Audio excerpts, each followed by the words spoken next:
fucking finally.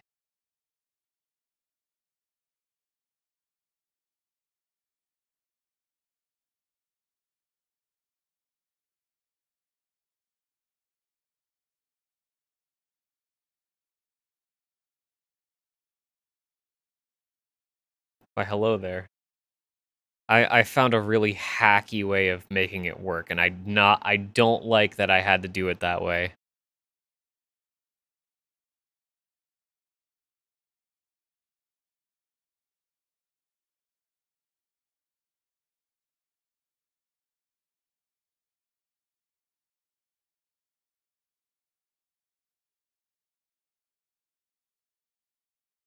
Okay, I gotta do all the boring stuff. Here we go.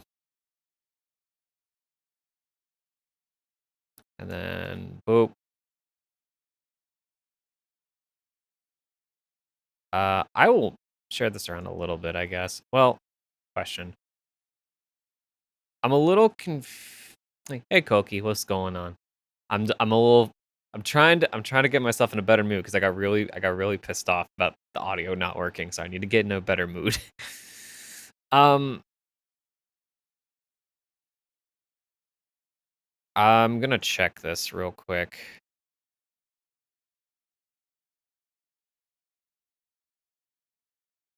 I think Doc is live?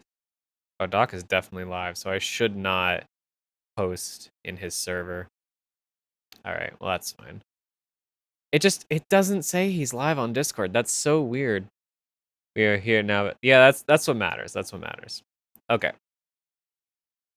So oh no. We'll see. Oh, getting rid of you shouldn't be a problem. I'm sitting here just like hoping everything works now because I was really mad about it not working before. And I was like, I'm like doing every possible thing. RBK, remember when when you had, you know, the piano thing. You asked for the piano thing last stream. And I was like, it's probably not going to work. Oh, what the fuck? It stopped. You got the music stopped for just me. It didn't stop for you guys while doing my works for uni. No, that's fine. That's fine. Ugh. My brain is just like, come on. Why did everything have to just collapse? Like, I was testing everything, making sure it worked fine. I'm just gonna... I don't know how long this is gonna be. Because I don't know how long it's gonna take to go through everything. And I don't know what kind of questions everyone's gonna have. If anyone has any questions at all, because people might not have questions. So, that's the thing. Ha! But yes. Go, Rocky. What?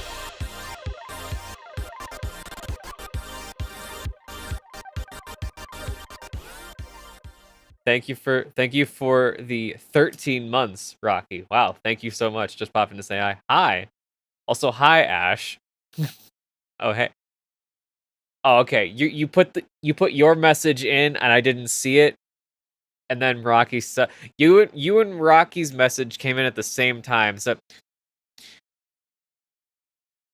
all right, so you guys heard the notification sound. I'm now hearing the sound. Like right now, it just stopped. And I just heard the text-to-speech say just popped in to say hi. I love how everything just doesn't work. There's so many things about my OBS that just doesn't work. No, like that's been a problem for a bit. Where like the sound has been like slightly off and it's slowly got more off over time to the point where that was like 10 seconds off. It's never been that off. Oh my gosh. Okay.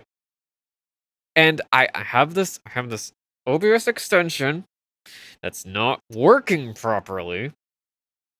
No, you didn't do anything wrong, Rocky. It's all just my setup being busted for some reason. And I don't know if it's like OBS updates that cause this.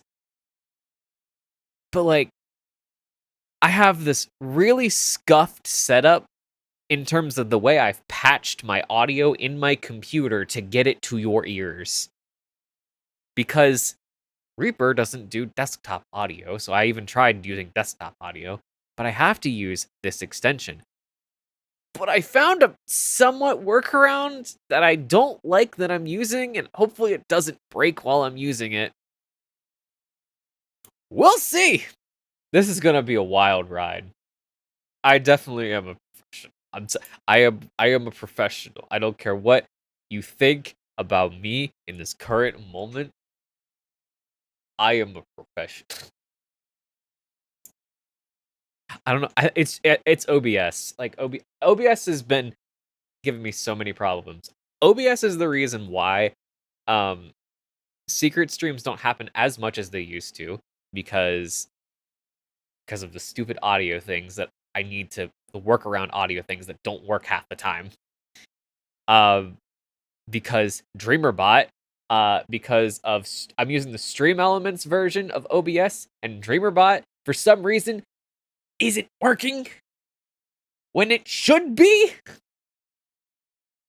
Uh, the audio for the alerts has slowly been getting out of phase. That's not a problem on your ends. That's just an annoying thing with me. It's fine. But just like DreamerBot's on strike. No, it's things are like I've actually like tried to make it work. I don't know what it is. Gotta go long trip home and I'm tired. Have a good stream. Safe travels home, Rocky. I hope everything goes well for you.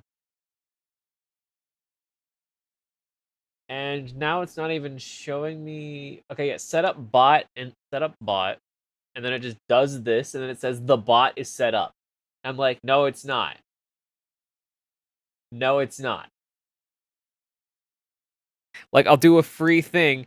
That's not DreamerBot. That should be DreamerBot, but it's not. I am home now. Well, I'm just oh, you just got home. Okay, got you. Got you. I understand. Just nothing has been working. So I hope this works. I hope this works. And then I'm gonna have to republish this stream because it's a music stream. It has music in the category. So, yeah. Okay.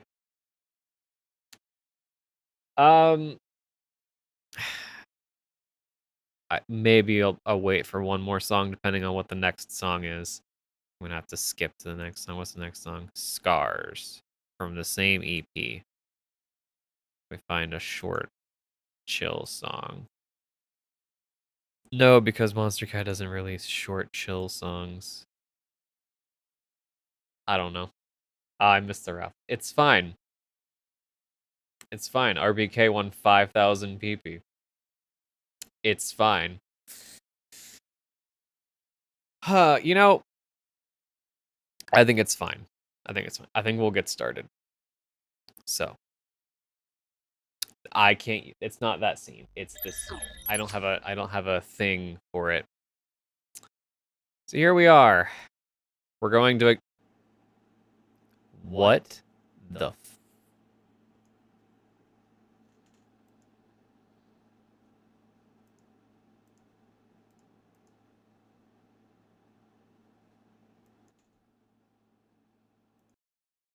Why did you do that? This is so fucking scuffed. I hate it. Okay, it's so fucking scuffed. I was like, I saw the way that this was routed. I'm like, oh, my voice is doubled then. God damn. Okay, so in theory, there should be audio here. Okay, there is. All right. I just hope that it doesn't decide to randomly patch that back in randomly. Okay. I guess we'll just do a listen through of the song from start to finish. In case anyone hasn't heard it yet or wants to hear it again before we get into it. So what you're actually going to hear is you're going to hear the unmastered version of the song. So the song is fully mixed, but you're going to be hearing the unmastered version, which is just some extra small things. Most people wouldn't notice what they are. I'm just saying that this is going to be slightly different because we're going to be looking at the mix. We're not going to be looking at the master. Well, I mean, I'll talk about the mastering, but like for the majority of what we're doing here, we're going to be looking at the mix and not the master. We'll talk about the master separately. If anyone has any questions about what I'm talking about, I'll try to explain what I'm talking about as I'm going through it. If mixing and mastering, if you don't know the difference between that, I'll explain that further on. So let's just listen to the song then in its unmastered form. Just gonna ride the fader. No, that should be fine.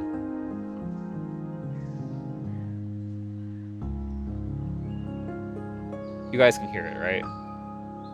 I'm not going crazy.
Okay.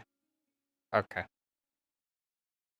I kind of lost focus halfway through the song because I was just like, oh yeah, we're listening to the song. Just like stopped. My brain is just like stopped paying attention for some reason. Um. So yeah,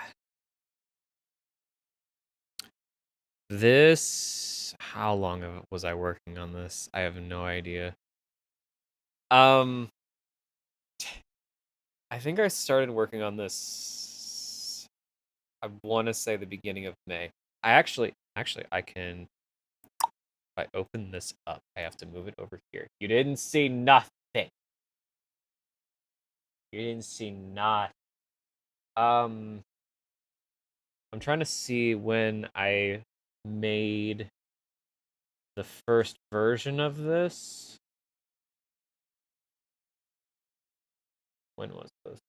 Okay, so it was uh the first demo of this was made uh a month ago today. The first ever demo of it. Um which I didn't download the demos, but I guess I could. You guys care about listening to the demos?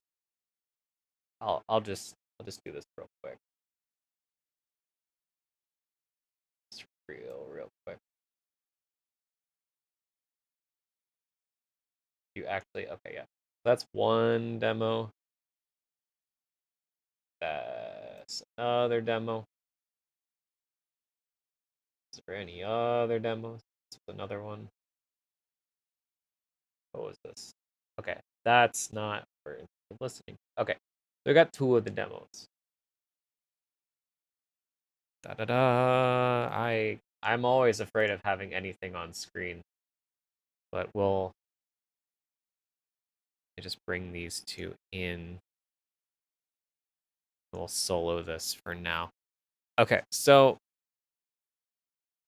these were the first two demos for the song. I just got an email that I've been waiting to receive, and I'm just like, I want to read it now, but I can't. I will look at that later. But I know that I got the email, so that's good. So I want to say the first like twinkling of the idea came into my head at the beginning of May. Dookie, hello. Welcome, welcome. We just did a listen through of the song, and now I'm just kind of like going through and talking about basic stuff. Uh first idea basically like came in around into my head approximately about in like beginning of May. I don't know the exact time. Um but it essentially because this is solo, that's why. Oh, oh no. Well, I hope you aren't expecting me to play a lot, but the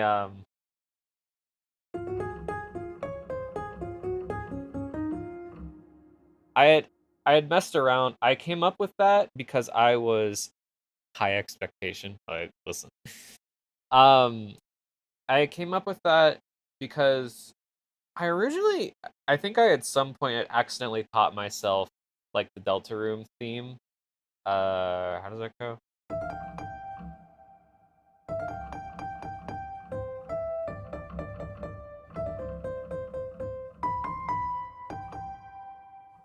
But I accidentally taught myself that at some point. But I had taught myself that by having that shifted up a semitone. So I originally was just like,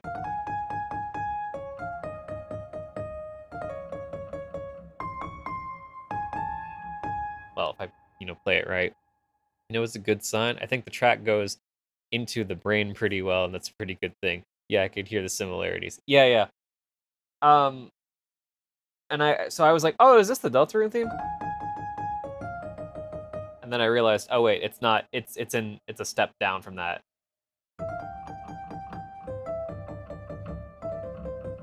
But I've been like, for the last bit, been playing a lot in like C sharp major.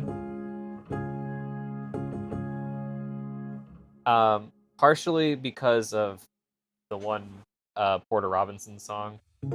Uh,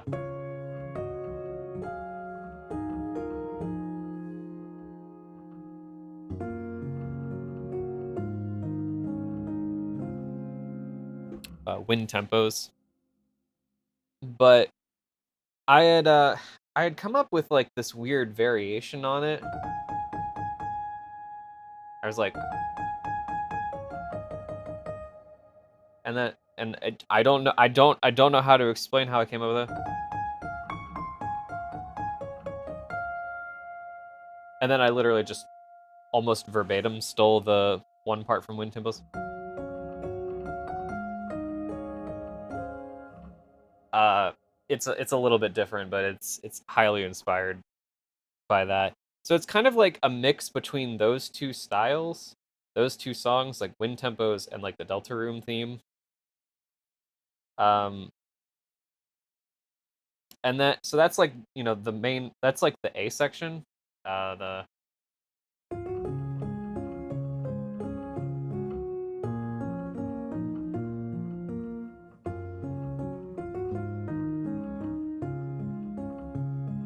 and it just repeats, and with like a little bit of a swing part there. Well, not really swung, but like a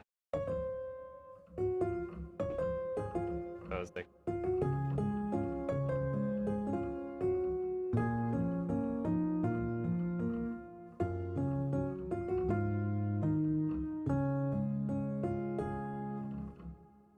and it's just like a small variation for the ending of that part, and it leads into the thing. I can feel it through. I can feel it though. Me and my sister used to play a lot of music, and we often would play a few normal tracks that already exist, but sometimes just drift into our own shit, and then we'd weird hybrids of multiple songs. I feel like that's a lot of what stuff is anyway. Taking inspiration from a lot of different things. I didn't steal it, just borrowed it. No, it's not exactly the same thing. But the that was the first part that I had come up with, and I'm almost, although this thing, yeah, it's fair borrowing vibes. Yeah, yeah, it's legally binding fair use. Um, so I was messing around with that, and then I just kind of was like, I just hit random notes on the piano at one point and came up with. I thought, oh, that's pretty.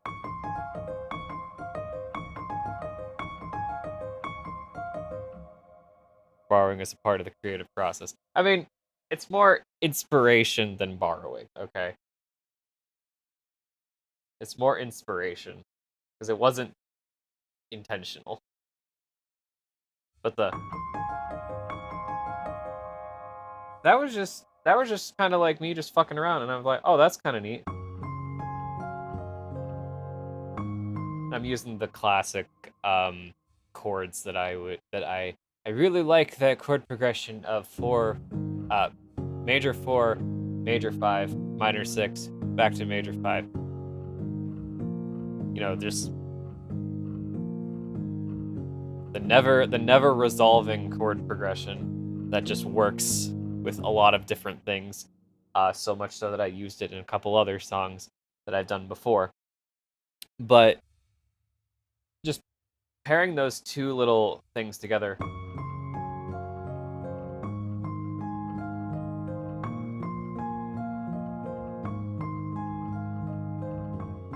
it just seemed very pleasing.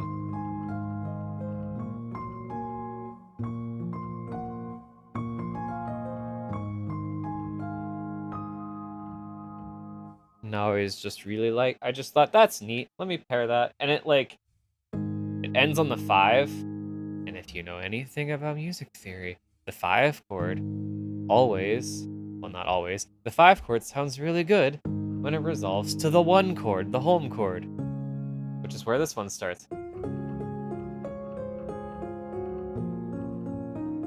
So just kind of like going off of that, so it's if you're talking about the chords in terms of numbers, 5 going to 1 always sounds very, like, it's very final sort of thing and transitional sort of. So you have the major 4 going to major 5, minor 6, back to major 5, and then to 1, minor 6, major 4, major 5, 1. It's very basic chords. There's nothing complicated going on with chords. So that ended up resulting in this being the first demo. It's Thursday, and the finale of their mini campaign is gonna head up with Jesus. Ash is like, Critical Role is more important than this stream. Understandable, Ash. Go enjoy Critical Role. Bye. I like me some basic word progression, yeah. Yeah, it's fine. Go have fun. This stream's not going anywhere. But it's the finale. You can watch the reruns. There's reruns. I'm kidding. Go do your nerd shit. Go do your nerd shit. But it resulted in the original demo that I had, which was just piano, which sounded like this.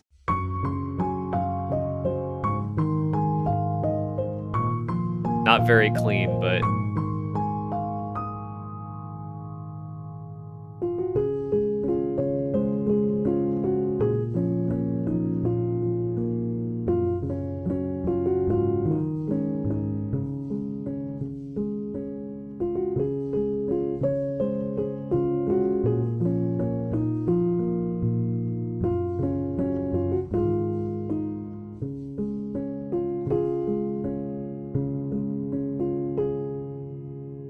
that's the original like demo I had. It's not clean at all.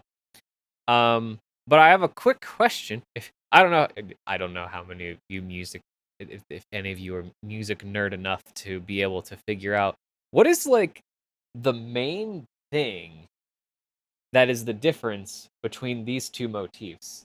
So I'm just gonna play each one at a time, and if you could tell me like the big main difference between them that I didn't notice when I was first writing it, you get bonus points and my respect.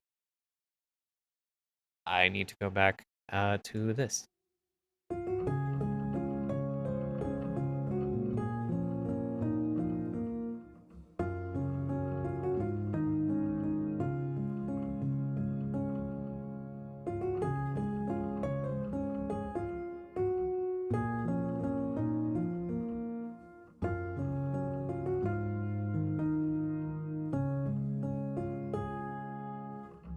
And then the difference between that and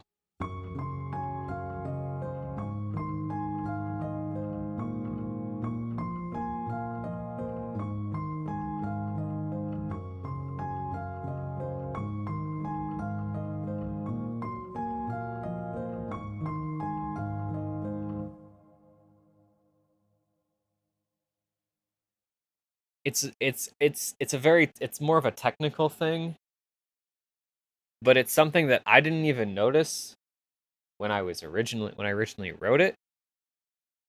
I'm just gonna say what it is. I want you guys to count difference, as in, I mean, it's different, but you a certain thing that wasn't intended. So I want you guys to count beats in the measure.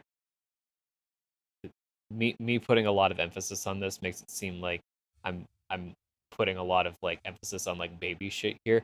I didn't realize that I wrote this, but it's like 1, 2, okay. 1, 2, 3, 4, 1. I'm bad. I'm just gonna play it. I'm just gonna have this play it. I can't sing and play, so I can't count and play. So please, solo.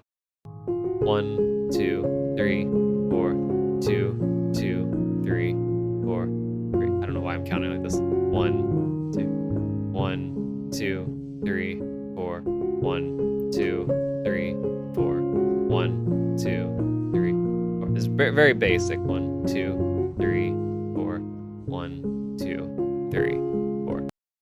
Now, if you go back to this, 1, 2, 3, 1, 2, 3, 1, 2, 3, 1, 2, 3. I didn't realize that. Keep having to go back here. I didn't realize that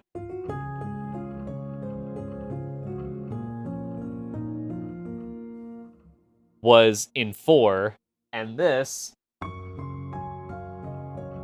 well, was in 3. Not tempo's meters. Tempo is speed. Meter is how many beats are in the measure. I didn't realize that at first. I'm dumb, okay? I didn't realize it was in 3 and then 4. So you'll notice that whenever I wrote this out, I have it starting off, and it's probably hard to tell. It's in 3/4, then it goes to 4/4, and then for the section where it goes back to that kind of main motif, it goes into 3/4. It's in Germany we say takt. I don't know how that translates to English. If it makes any sense. Third takt and fourth takt. It would. We would. What is the like actual like musical term for? It would be duple and quadruple meter, or not duple. Triple, not duple. Duple's 2. Like triple and quadruple meter. So triple meaning 3 beats to a measure, quadruple meaning 4 beats to a measure. I didn't realize, but like they just kind of like go so smoothly into each other that I just didn't expect it to work like that. So just fun little fact right there. So yeah, it's not a bad thing. Oh no, it's not. But it encouraged me to do other things in this song, which is a lot of different meter changes in this song that I'll go over. So after I made that demo, I thought, what if I like had the melody be played by an acoustic guitar? So I got my acoustic guitar that's back here, this one. My really shitty old small one that strings haven't been changed in so long. I've had since I was super young. I played the main melody over top of it. So, and that ended up being the second demo. This is the demo of the song that I sent out to a lot of different people on their opinions on what the song made them think of. So this is that demo that I sent out.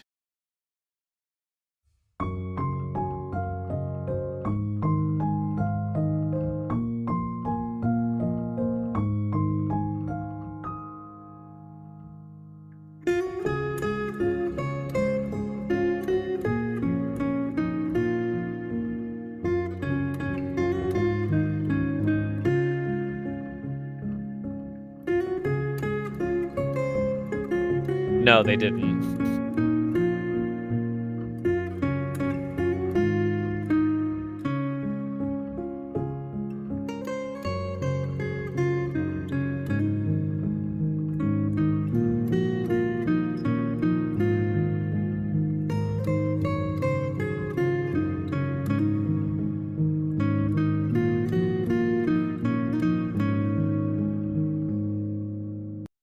So I asked a lot of people on their opinions on how that made them feel.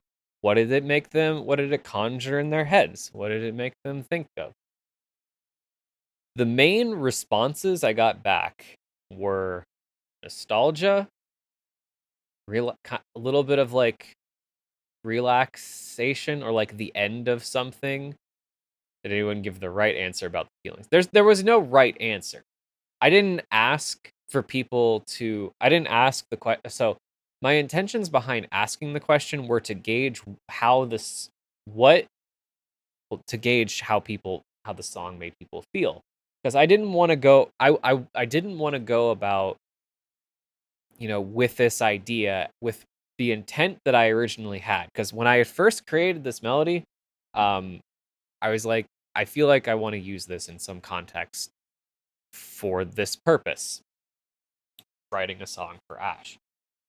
Um, but in my arranging of it and all this stuff, I was like, I want to know what people's opinions of this are, because if in my demo and my idea so far I'm going in the completely wrong direction and it's giving off not the vibe that I'm looking for, then I need to redo something. So it was at this point where I was just like, I want to kind of gauge other people's opinions on what they think. That way I can kind of from there make a judgment on what needs to be done. So the main responses I got back were nostalgia, or like feeling of like childhood. There was trying to think of how to word this. It was like the end of like a long day or a long experience of some sort. A lot of people said like the end, yeah, like the end of a story of a game. It had like this sort of end feeling to it. Um, very peaceful. Yes, and it was like I had a couple people say it sounded like Pokemon, which fair enough.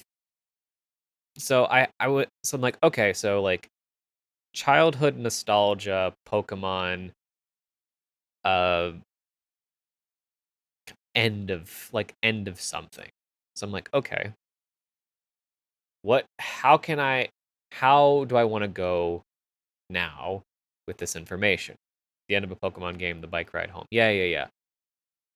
So I went in obviously this direction, the full song.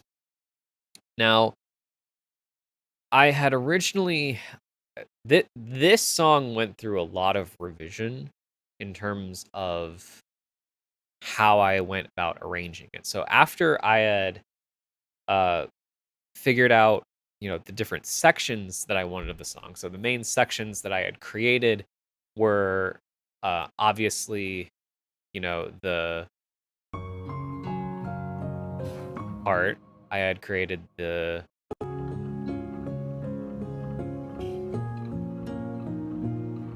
part, and I had also had this part.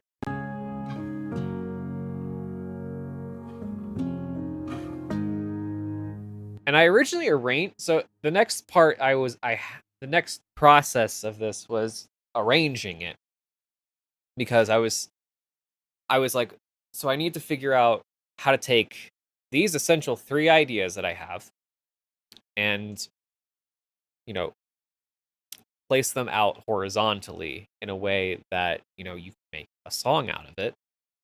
Obviously, I knew the ba da da da da da part was going to be the intro, and then the ba da da da da was like the main motif with the ba da da da da da da ba da da da da da da da. For Jeff. Boom, Tetris for Jeff. Boom, Tetris for Jeff. Boom, I don't Tetris for even Jeff. hear Boom, this. Tetris for Jeff. Boom, Tetris for Jeff. Is it Neck and happening? neck, neck and neck. Ready for a Tetris? It is happening. I do not hear it. Boom, yeah! This is why I need to go through and like refix everything, because I'm like waiting for this to like just come into my ears like 15 seconds from now. It's gonna be so stupid. Wait, I have a legitimate question. Is it because I'm not monitoring it? Oh, stop that. Stop. I don't know why you did that, but stop that. No, it's saying I should be monitoring that.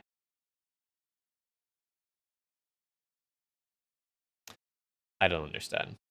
I have so many things I need to fix about my OBS. Um, so what was I saying? Arranging. I originally was arranged this a little bit differently. I had it so that the main part, the ba da da da da da da, or not, that's not the main part, the ba da da da da da da da da da da da da da, and then the which is also in 3, by the way. Um, I I had these 2, and then I played it again, and then was going to, uh or no, I think I had, like, the 3rd idea, the ba-da-da, bum bum, in between, and then went back. So it was like each section was played once, and then you went back and heard them again. I didn't know how I felt about that, because it felt a little weird, and I wanted this section, which I'll explain in a sec, to be a little bit further into the song, but I also didn't want to just have the first 2 sections repeat each other. So I was like, okay, well, I need a way to, like, change up the vibe of the second section, which is how we get this 12/8 section. There's so many time signature changes in this song. We start off in 3/4, go to 4/4 for the main part. The intro is in 3/4. Well, not the intro, like the intro is 3/4. And then we go into 4/4 for the main part, then go into 3/4, stay in 3/4 to transition into 12/8, which essentially feels like 4/4 but with a triplet feel. That's what 12/8 is. And that's how we get this section of the song, which is in 12/8.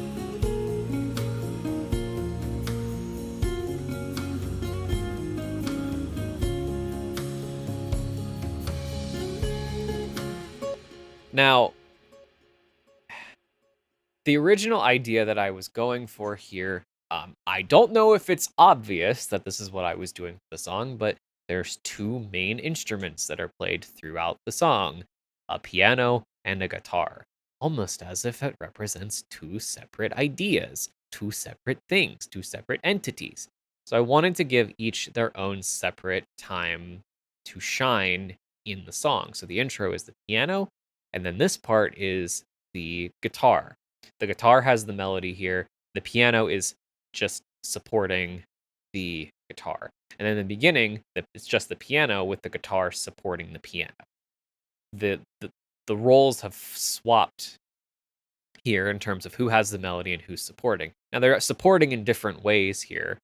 Um, and you know, I really just kind of wanted this to have a separate feel. I didn't want it to be, the same thing as it was before, but being played by the reverse instruments. I wanted to kind of change it up a bit and also to give it a little bit of whimsy. Also, I just really liked the idea of doing this.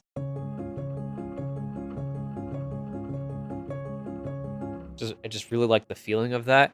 I was like, oh, okay, well, that's like a triplet sort of feel. So that means that this would be in 12/8. So I was like, okay, well, that means that I have to write the guitar melody to be swung. And that's what happens here. The guitar melody is swung.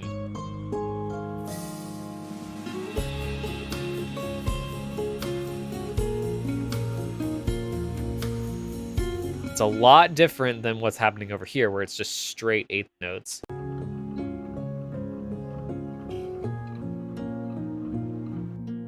Whenever over here, it's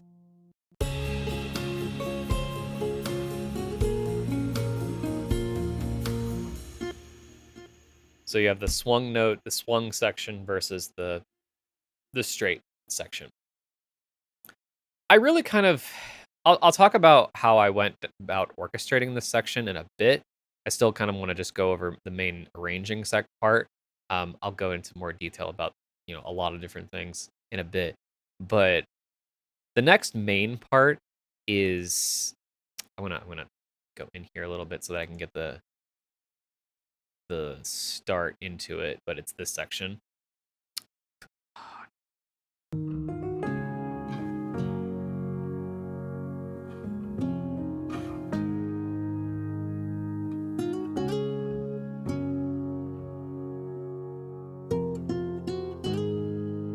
Did anyone notice anything different about the metering in this section? Because it is different. Um, because for some reason I decided to go crazy with the metering in this song. This section, when I originally wrote it, sounded like this. Nope, sorry.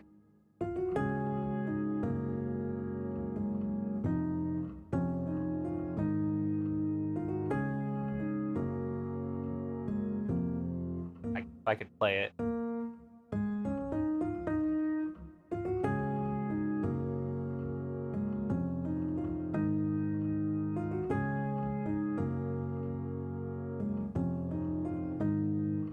So that's in 4. This is in 5. The only real difference here is that there's just an extra beat at the end of each measure.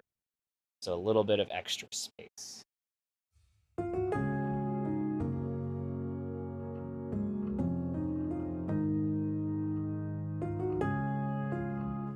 See if I can count it. 1, 2, 3, 4, 5. 4, 5. 2, 4, 5. And I didn't know if I liked this at first, but what it does in this song is it's after like this very, very energetic, swung section. It's not like super energetic. It's just it's a lot higher energy than what's happened before. And it's a lot of stripped back from this. And it's just the guitar and the piano just trading off the melodies back and forth here. But with that extra beat of space at the end of every measure, it adds a little bit of suspense, but also kind of a floating sort of feeling. Because once you go here, I just kind of liked floating on that for an extra beat. Because it's, I don't want to say certain things, but it's a representation of just like taking a moment to breathe and just kind of enjoying the moment where it is. And that's the main reason why I like it in this context.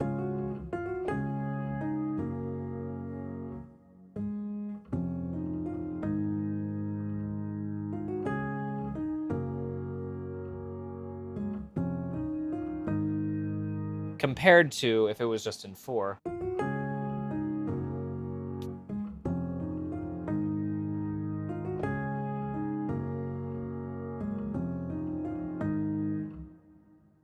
It just feels like it keeps moving.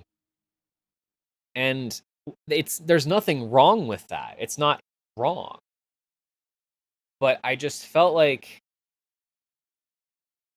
after this very like moving in terms of like everything is constantly kind of having this move to it, constant motion, almost this kind of like swirling sort of spinning effect, and it's just like taking a moment after that to just kind of sit there for a second and just like relax and be in the moment. Parts of the song is the end, right? I don't know the structure anymore of the songs. All the parts are individual in my brain now. How to English. No, you're fine. This is not near the end. This is like near the middle of the song. But I originally was going to have it as more of like an ending section. But I was actually originally struggling to get this song over 3 minutes. Because I wanted to keep to a couple good I wanted to keep to a couple ideas, but I didn't want to go with too many other ideas because then it feels like the song doesn't really have a place to it kind of is going everywhere and doesn't really have a place, doesn't have feet to stand on, or has too many feet.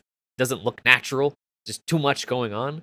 But if I didn't arrange it in a certain way, then it would just be a short song because, I have certain ideas that I'm wanting to hit, but I can't, execute them on a way that it doesn't feel like I didn't want it to feel like it's repetitive. I feel like the first iteration of of like the main motifs with the piano feels a lot different than the iteration where it's the same exact iteration except with a lot of different changes in terms of metering and orchestration and just overall feel in the second part after it when the melody is given to the guitar. Parts gives me almost over vibes, but middle might be almost over plus a 3-minute song. It's just taking it's just it's kind of like just a moment to sit down and kind of think for a second before I hit you with the orchestral section, which I still want to make changes to as of now. But for this, there was always just like this idea in my head while I was making this of just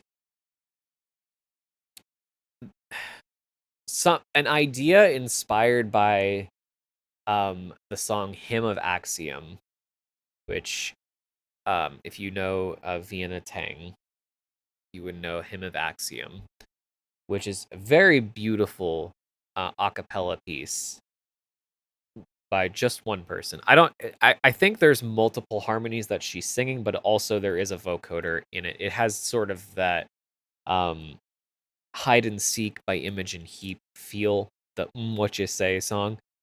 It has that sort of feel inspiration, not quite, but I really, really like that song. And the ending the outro chords really, really just kind of are very emotional. And I wanted to kind of do a light version of that in terms of feel, where it starts off on like very gently on the one chord. It's not even on a one chord, it's just a unison on the root note that slowly like divulges into a very interesting harmonical direction before resolving back to, a home place. It's just kind of taking you on an interesting journey there, which is what I'm doing here with these chords. Now, this is all broken up into an orchestra's orchestration. I have a violin 1, I have a violin 2, a viola, a cello, and a double bass playing the strings with an extra amount of like string with another string patch just kind of like in the background to support all of that.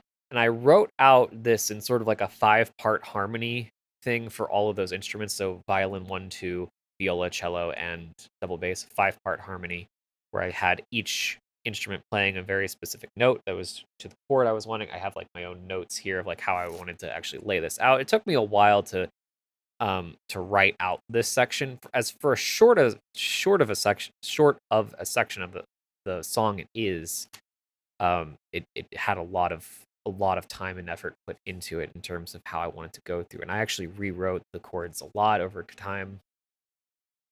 But the main thing that I kind of wanted to go for was that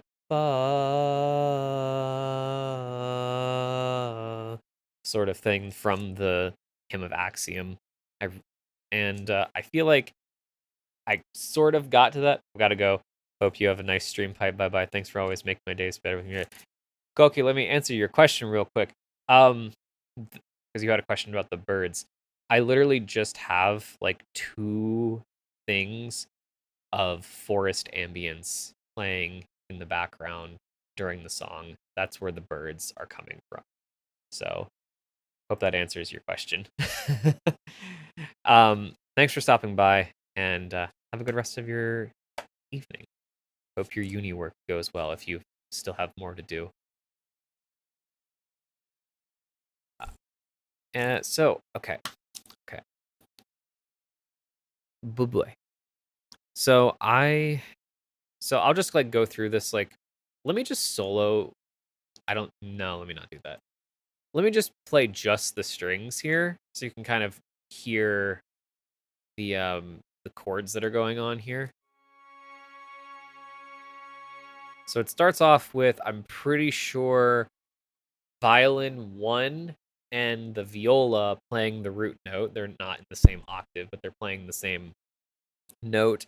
Violin 2 comes in with the major 7th, which kind of adds a little bit of tension there. A chord, then in the next chord, the cello comes in, and then for the final chord, the double bass comes in, all landing on the major 4 chord.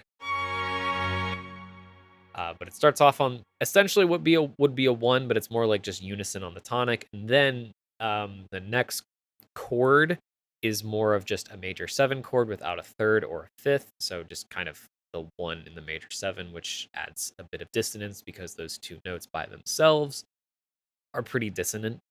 Um, and then I don't even know what's going on with like the third chord. It has some interesting borrowed notes in there that are not harmonic, that are not enharmonic to the key that we're in, but it has a similar sound to what I was going for. But that's how you get like the first 4 measures of this.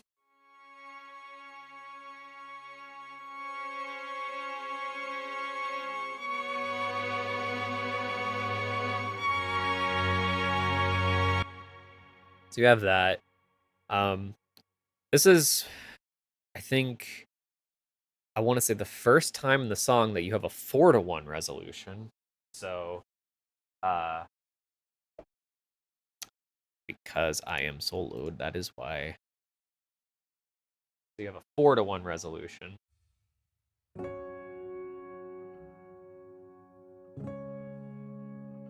Which is not as strong as the 5-to-1, but still a very, solid cadence in and of itself. And of course, we land on the 1 with the, go back to soloing this, with the harp and the celeste coming in. That is not that chord.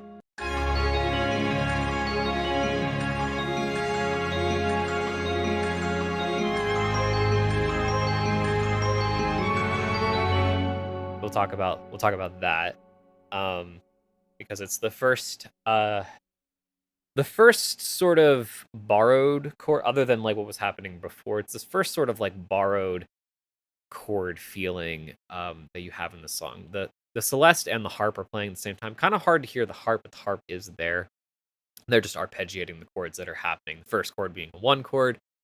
The first 2 chords are the same as what it was previously when the strings came in. So basically a 1 and then a 1 major 7, going to a 5, a major 5 chord, then going to a minor 4 chord. So usually in a major key, the 4 chord is major. So you have your 1.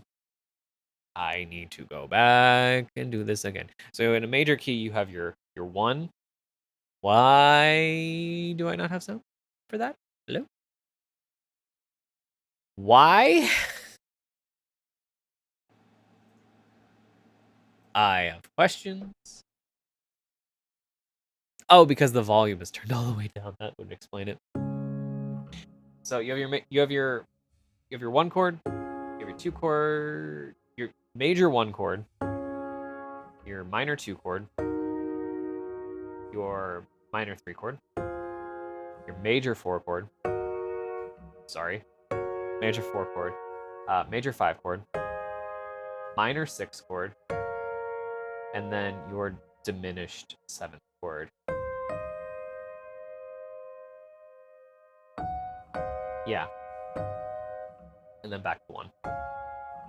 So in a major key, your 4 and your 5 are major, and your 1 is major. But in this context, I went major 1, major 5, minor 4. This is a sound that's used a lot in context to make something very emotional, because it's pulling you away from that 4 chord into that minor feel. And there's a lot of different sort of music that uses that sound. There's pop punk bands that have used that sound. There is orchestral scores that have used that sound. Like it's in Star Wars. It's part of like the love theme that John Williams wrote for the prequels of Star Wars. There is a lot of emotional tension behind a minor 4 to 1 resolution.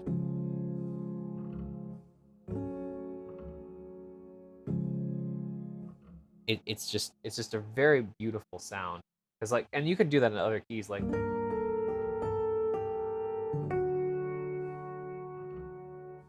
it's a very, very beautiful sound, because it's borrowing from the minor key and doing like a pseudo Picardy third with it. It's not actually what's happening there, um, but you know, it's essentially what's happening there, and it's a very interesting sound to use, and that's why I used it here to go into the final major section of the song, which, even though I said I didn't want to introduce any new ideas into the song, I felt like this idea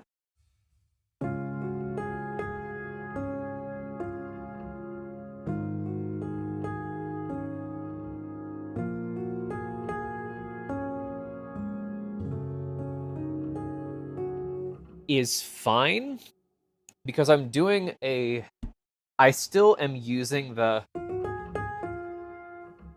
part of the motif. I'm using this part, which I've established a lot. I'm just offsetting it and also augmenting it. So it's the same exact thing, instead of, so it's a variation on the theme, essentially. Uh and then just having a melody that, you know, allows me to, and like, put a lot of emphasis on that minor 4 sound.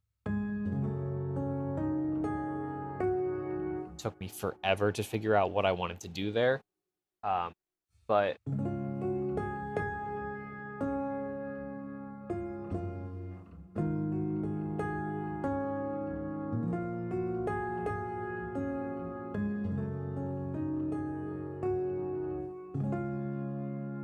and the chords there are major 1,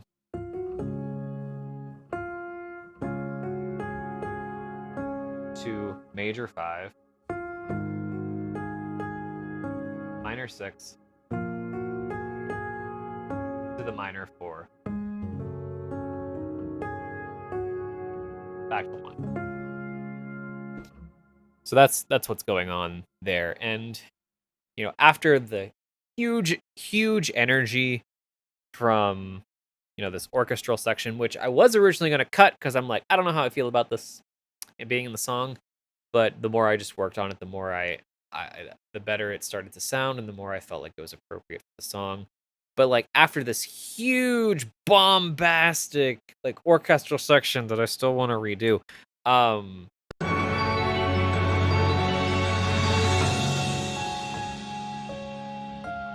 you have the piano alone by itself, and then the guitar picks up the melody.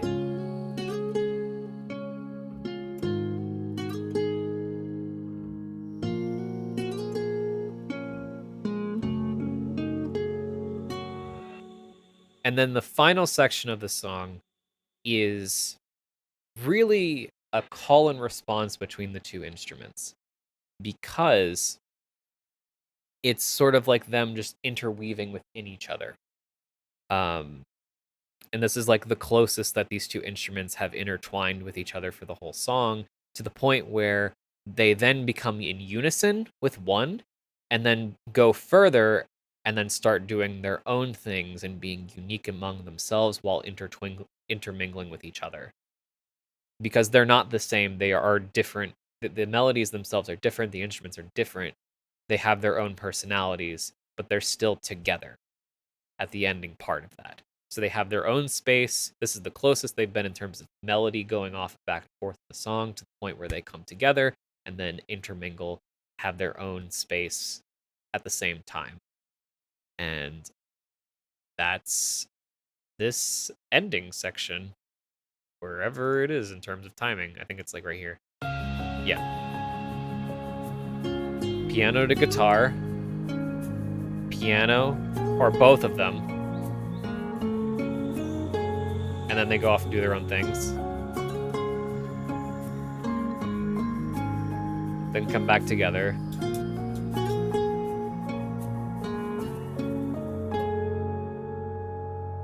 And then the outro is just a very, what's the term? Very I don't remember the term, the musical term for it. I it's gonna come to me later, but a very free flowing sort of outro, no specific time signature or tempo. It's very free in terms of its time, and I this is something I just played in the piano. I didn't have a metronome on. I just played it in, and however I felt, that is the timing that it was, and then I matched up my guitar playing to that. The only major thing here that there's 2 points I want to mention with this outro part is my use of octaves in the right hand. So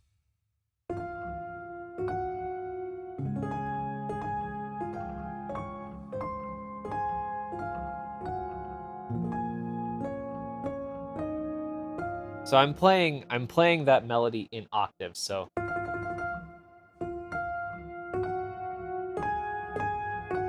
and it's like kind of flammed a little bit, or like it's like a grace note flam sort of thing.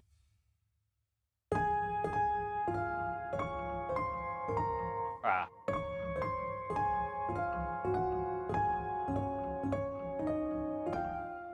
Kind of rocking my hand while I'm doing it because if you put a melody in octaves like that, it just has a lot more power behind it. And with this sort of very fragile ending section, having a lone melody note just felt like it was a little too fragile.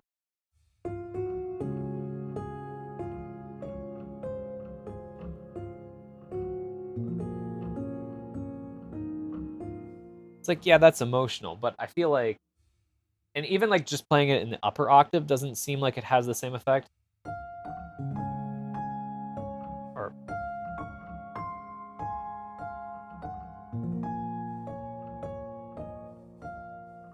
just having that octave in the melody. I cannot play my own song.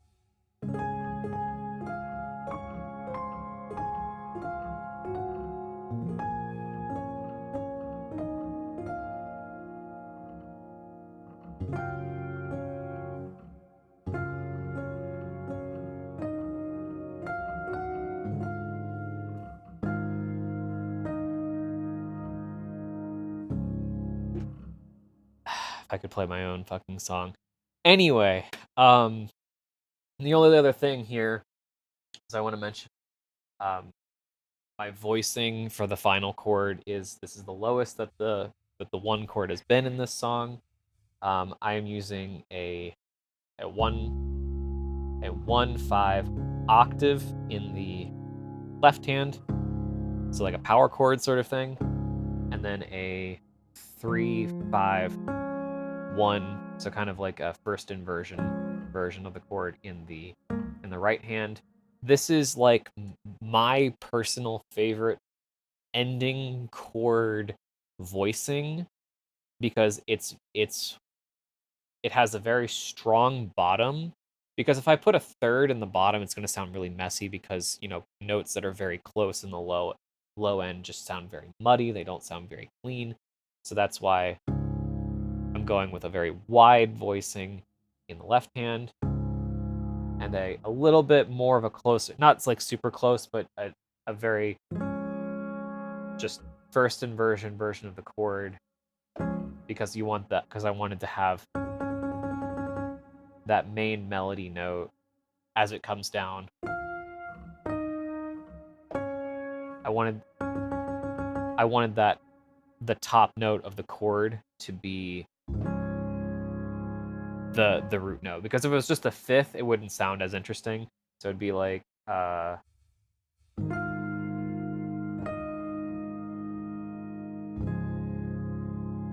you know what I mean? It doesn't sound finished compared to, it just doesn't feel right compared to.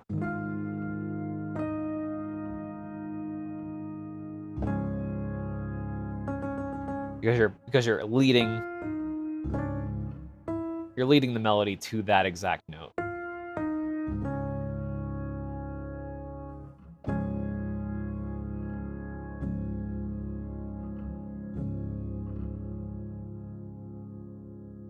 So I have 3 of those at the end, and then the guitar is also playing along with it.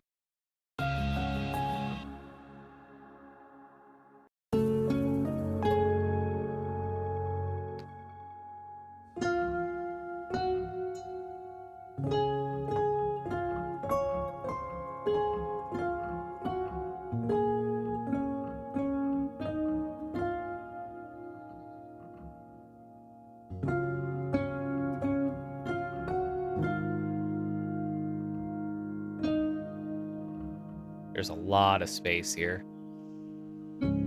So much space before that final note. So much suspense before the final resolution. I really like it.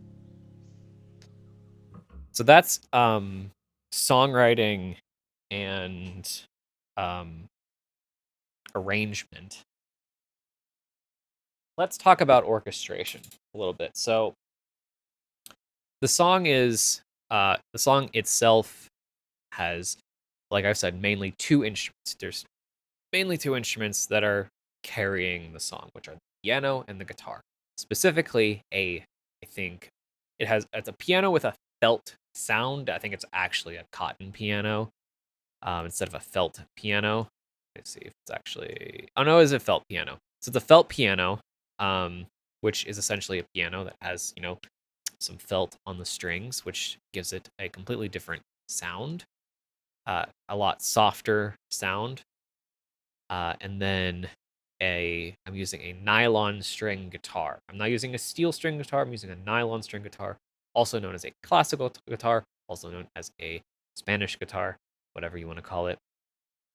So those are the main 2 instruments going throughout this song. And the way that I'm using Piano Tech for the piano, which, if you don't know what Piano Tech is a piano plugin. It's actually specifically a piano modeling plugin. So if you are familiar with a lot of piano plugins use samples of actual recorded pianos to basically replicate the sound of piano. And this would involve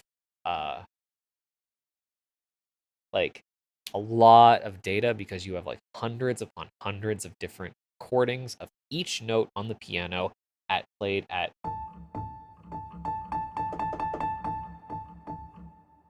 you have each note on the piano played at different sensitivities.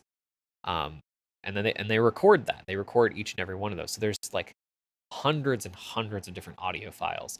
This, which takes up a lot of space. There are some piano libraries that are, 10 gigabytes, maybe bigger. I have a couple piano libraries that are like 6 to 8 gigabytes. Those are the Native Instruments complete contact pianos.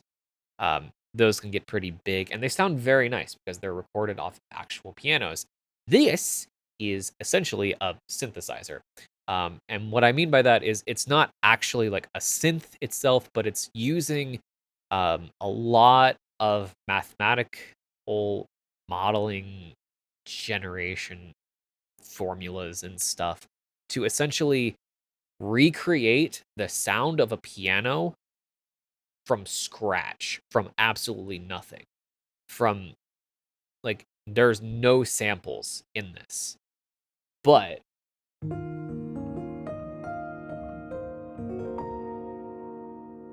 it sounds like a legit piano. And if I actually let's see. If I were to pull up a different version of this, I don't want to mess with this. I think I can undo, but I don't want to take a risk. I don't want to take a risk in doing so. But essentially, it's a sounds like a legit piano. I mean, I could open up another version of this real quick. May just duplicate the track. Hopefully that won't cause too many issues. So if I go and pick, and this right here is modeled off of a Steinway B. So if I take off all of the, if I undo this, and then I don't think I need to, but yeah.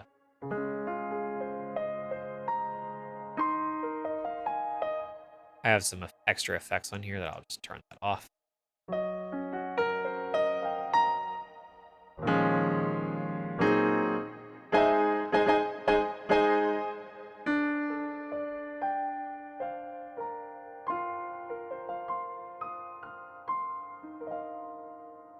I can't believe it's not a real piano. Or recorded from a real piano.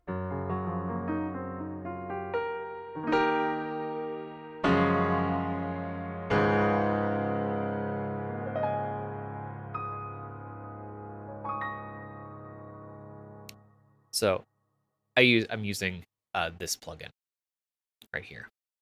So I'm gonna get rid of this extra one. Go back to this. I'm using the felt version of the Yamaha piano. I can go back and have that record armed lethal plugins. So the thing about this, or legal plugins. Oh no, I mean I own this. I do own this plugin. Technically. I do. I have the license. My roommate had an extra copy of it, and I paid him for the extra copy, so it's fine. But I own all of my plugins. I own the software that I'm using as well. I find I mean I'm not going to judge anyone who pirates software or does whatever, yada yada yada. I personally just don't. I used to. I don't now. I own everything that I use, and that's just me, and I don't care what other people do. That's just the way I do things. But yeah. So with this, I have, like I said, Yamaha felt piano. Something that you can do in Piano Tech is you can actually change the condition of the piano in terms of how good the quality is. So I have it right around here, in terms of between mint condition and worn. If it was in complete mint condition, notice how the UI kind of colors up a little bit. It would sound like this.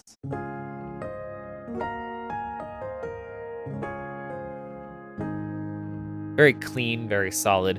But I have it right around here.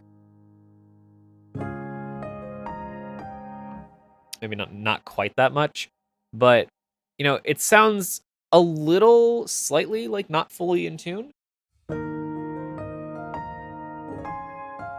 Slightly honky tonky. And if I go even further with it, it just gets, really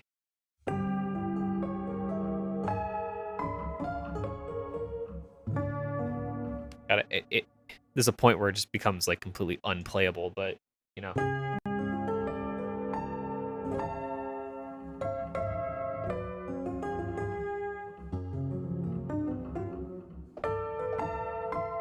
I have a grandma who has a piano that sounds exactly like that in terms, because it hasn't been tuned in decades. But it has that kind of really, really honky tonky sound.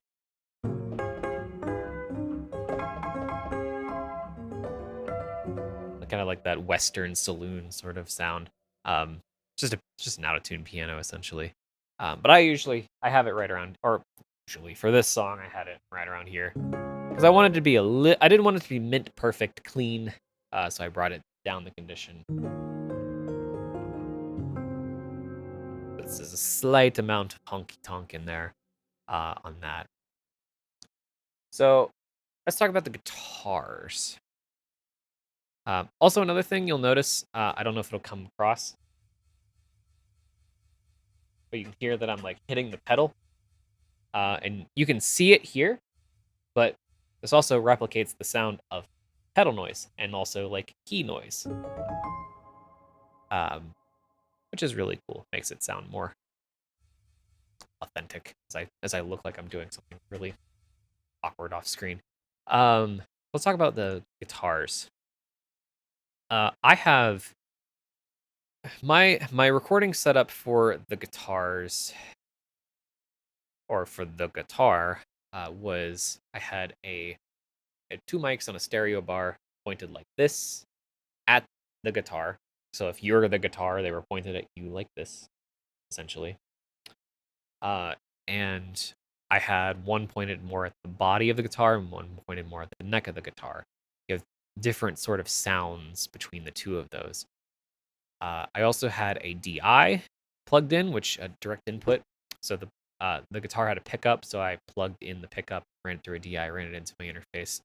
I recorded it in case I felt like I needed it. I didn't want it, so I just didn't use it, but I didn't end up, getting rid of it. It's still in the project here in case I decided I ever wanted to use it. And then I have the demo guitar stuff here because I just didn't want to get rid of it. But essentially, I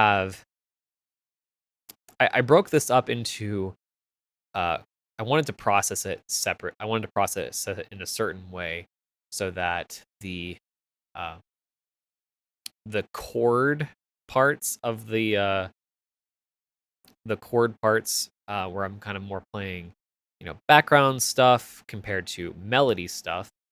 I wanted to process the guitar differently for those. So if you have the guitar soloed out here,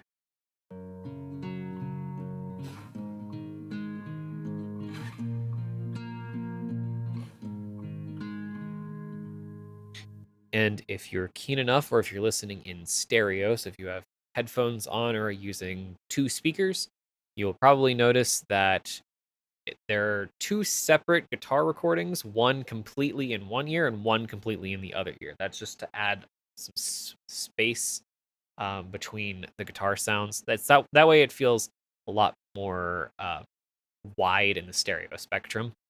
So it's very wide compared to the piano being right down the middle.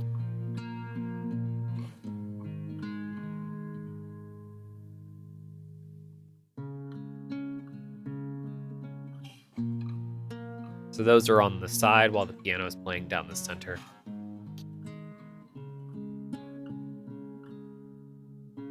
And in terms of, we'll get to mixing a little bit later. I had some noise reduction that I put on these. If you look, actually, you can notice, if you're probably wondering, why is there like 5,000 different colors in here? It's because I comped these, which is essentially the process of recording something for multiple takes, going through, having all those takes lined up and selecting a piece from one take to use for the final part of the song. So each of these are like a cut to a completely different take that I wanted to use for this. I'm not a guitar player, so I sucked. So I recorded a lot of takes and then just essentially picked out, the good parts of each take so that it sounds like one cohesive thing. So every time the color changes is a different take. So yeah. So the right ear changed to take. They're both changing takes here. Take change there. Take change there. You don't notice it because it's all, faded in with each other. But that's how you're able to get like that one solid sounding thing.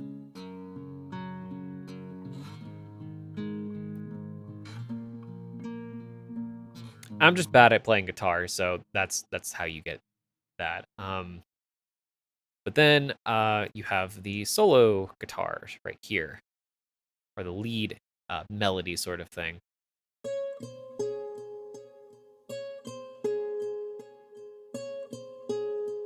Again, two guitars that are spread out. One more in the left ear, one more in the right. Not as spread out, But something that's going on here with this is I have an auto pan on both of these. So they kind of sound like they're spinning around your head. These two guitars right here sound like they're kind of spinning around your head. Not like fully, but if you pay attention, you can kind of hear as they kind of like move around. And I also have a delay on them as well. So it kind of sounds like the guitar is playing a couple extra notes when it's actually not. It's actually just 3 notes. It's just ba da da. But the delay effect essentially is like an echo that's repeating that over and over again. So you can kind of hear that.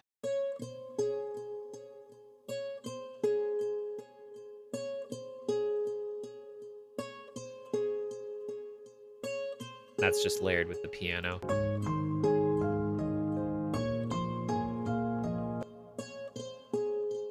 Then you go into the melody of this section, which is swung, like I mentioned. This is with the DI.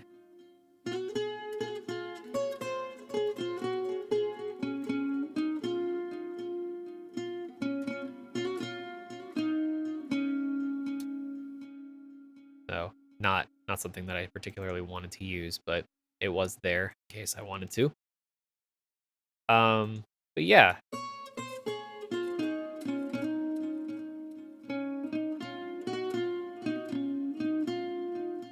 And the only other like things to mention here is for the trade-off between the piano and in the 5/4 section here. The trade-off between the piano and the guitar. I wanted the guitar to be completely kind of, because after like all of, this is going on, I wanted to have a sort of just tender moment with those two instruments by themselves, isolated from everything else. And I felt like the best way to do that for the guitar was just to have, for the melody part, was essentially have it by itself monotone right down the center. So you can hear that.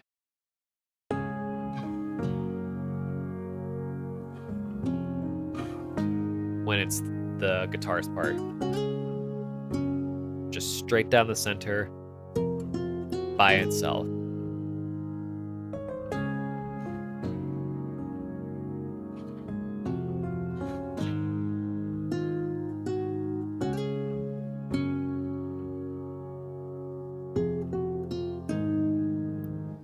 And then the only other thing here is just the ending. Not really too much happening here. I brought back in having 2 guitars for this section.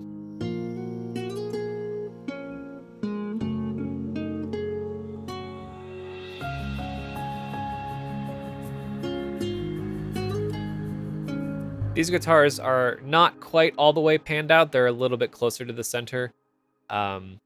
But, they're still spread out a little bit, and then the ending is just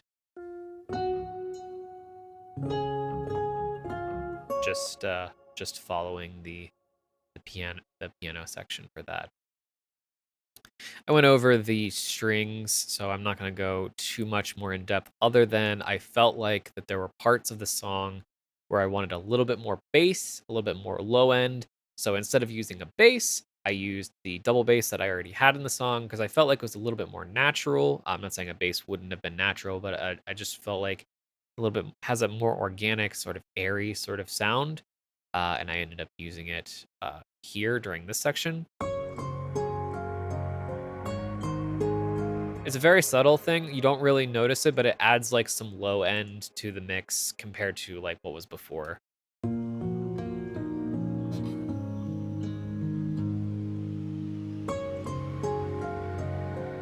Along with everything else that's coming in at that time as well.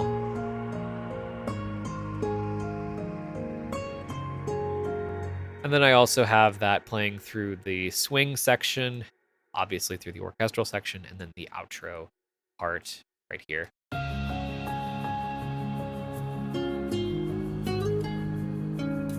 So yeah, not too much to talk about there. The only other think this is more percussion, so I will leave that. We talked about the harp and the celeste. Let's talk about other auxiliary percussion, or I guess in this case, the actual drums that's going on here. But we'll talk about that, uh, yeah, right now. Why not? So for the drums, please extend all the way. I didn't go really complicated with the drums, but what I ended up using was, where is it at? Is it loading in? It's trying to load. It's trying to load. Where is it at? Here it is. I used Studio Drummer from Contact. I used the jazz drum setting. And I played this in on my keyboard, so they're velocity sensitive notes, so they sound a lot more organic. They're not all at the same hit velocity. And I just felt like a jazz kit sort of is what I wanted to go for this right here. And I will use the actual shortcuts that I know how to use in this program because I'm being dumb for some reason. And so yeah, how I wanted to go about doing this was I wanted to. I'll solo both these actually. Um, I wanted to just kind of go with a typical, just like swung sort of jazzy thing. Not like full jazz, but just a nice calm swung uh, beat. Going into it, I have the cymbal hit, drum roll into it, and then starting off into the actual groove per se. I originally did this with a sort of feathered kick, so very lightly hit kick. Um, but you know, when I was reviewing it with my roommate, he said maybe just have a little bit more kick or have a harder hitting kick. So that's what the second thing below it is. It's a separate kit using the same thing in Contact. Same Studio Drummer. It's actually using just the rock kit, using that drum layered on. Actually, no, I think it's just exclusively using that kick drum. Just basically replacing the kick drum with something that hits a little bit harder than the jazz one, so that it kind of cuts through a little bit more, but not too strong. So that's what you have here.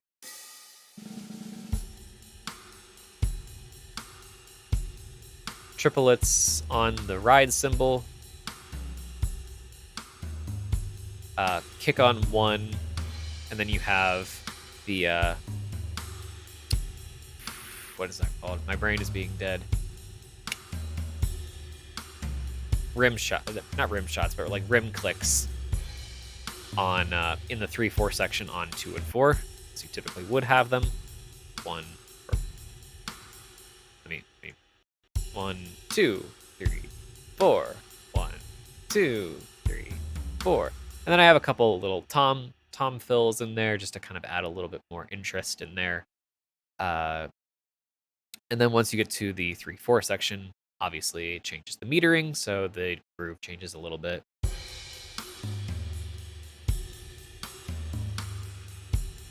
Took a little bit of creative liberties with the rim clicks.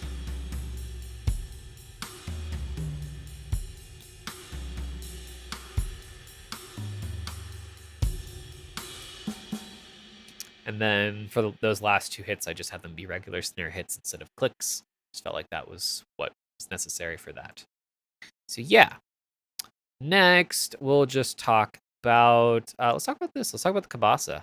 So the kabasa is just, it's not a shaker, but it kind of has a similar sound to a shaker. It's kind of, if you ever see like these sort of like string bead things, stuff like this, it's like a bunch of those wrapped around a cylinder that like a metal cylinder with a handle sort of thing.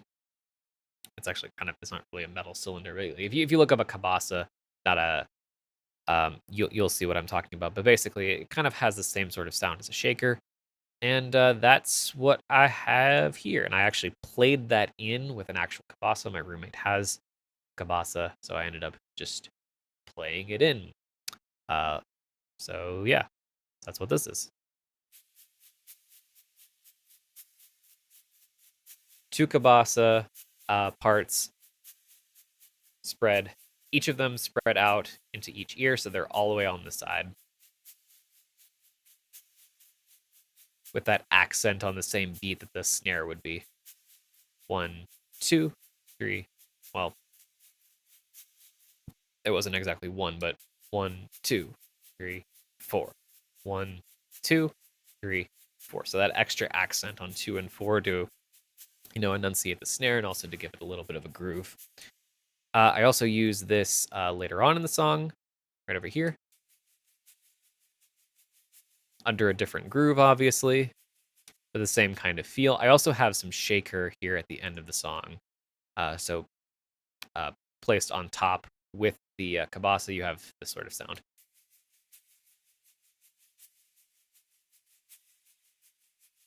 And that's during the ending section, when everything kind of comes back in here.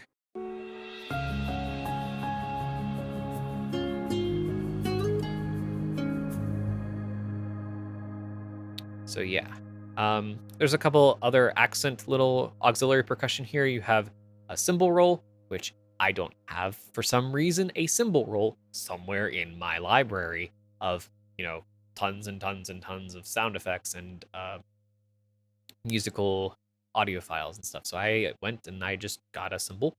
My roommate has extra cymbals, and I just did a cymbal roll. So that's how you get this. Very basic cymbal roll. Nothing a very light cymbal roll compared to what is over here. And then I also have this kind of like shing sort of thing that I did because I really like that sort of sound on a cymbal. So I did that. Also, those are both pinned, like I said, hard left, hard right, 2 separate ones. So they're all the way on the side. Both same thing with this over here. Any other major percussion things going on? We'll talk about. So this is in the orchestral section. So as we get into, as this ramps up,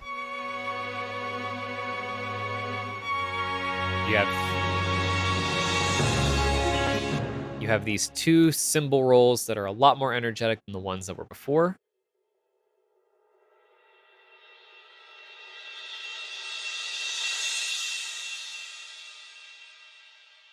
And then you have one as it comes out. Just a little bit of extra accent, a little bit of extra like kind of rising energy. Also during the orchestral section, we have a timpani, or we have timpani. Just this is all played with MIDI.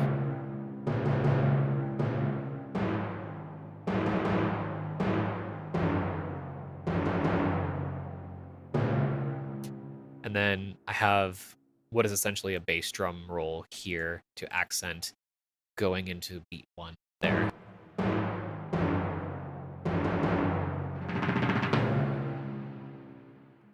Just kind of taking a lot of my knowledge of like concert band and orchestra work and just making it sound, a lot more over the top than it needs to. But the timpani is following the bass note of each chord, so nothing too complicated there. And I think that's most of the percussion, I believe. Yeah, that is percussion. So let's talk about what Koki had asked about, which is concert band was lit. It was, and it taught me a lot of things, a couple of which I used in this piece. So let's talk about the ambience. So I have a lot of different samples. I have way too many samples, actually. And I have some samples of sort of windy, meadowy type forest stuff. So I took 2 separate files and I've been saying this the whole time, pan them out to make them sound wide. That way it's not just one thing. It has a little bit more space. The reason for the panning, so things that are like I'm moving things out, is I'm giving more stereo space. Because a lot of the focus that most people have whenever they're listening to music is right down the center, because that's where you want the melody to be, that's where you want the drums to be. I say this right down the center because I'm like visualizing in terms of like ambisonic, like the head. So like you usually like listen to the things that in terms of music sound like they're right in front of you, and a lot of the extra stuff that's on the sides you don't pay attention to as much, but it does help with the effect of what's going on. And the ambient stuff is stuff that I feel like can be pushed off to the side, and also gives it sort of a wider, larger sound to the mix. And that's just all the ambience is. And I have it cutting in and out during certain sections. For the beginning, it's obviously here. I have it come in. And it's just very subtle, very quiet in the background. I've messed around a lot with volumes over time of like how loud I want it to be. But this is eventually what I settled on of like how loud I was satisfied that it would be. Adds also some extra white noise sort of sound in there, a little bit of extra noise to kind of fill in some extra like frequency gaps as well. I'm not saying I was leaning on that, I wasn't, but it definitely kind of just fills in some of that that extra space to make it feel a little bit more lively. Of course, you have the birds. It adds an atmospheric effect. And I had it cut out during the swing section because there's a lot of other things going on, so I didn't want it to muddy up too much of what else going on. There's just a lot going on, so I didn't want this random sort of noise to affect that. I wanted, and then obviously for the 5/4 section where I had that extra beat of space that I talked about to add, be very isolated with those two instruments, I didn't want there. I had it come back in for the orchestral section to kind of be a little bit of a transition, and then again cut it out here, brought it back in whenever the guitar, I believe the guitar comes in.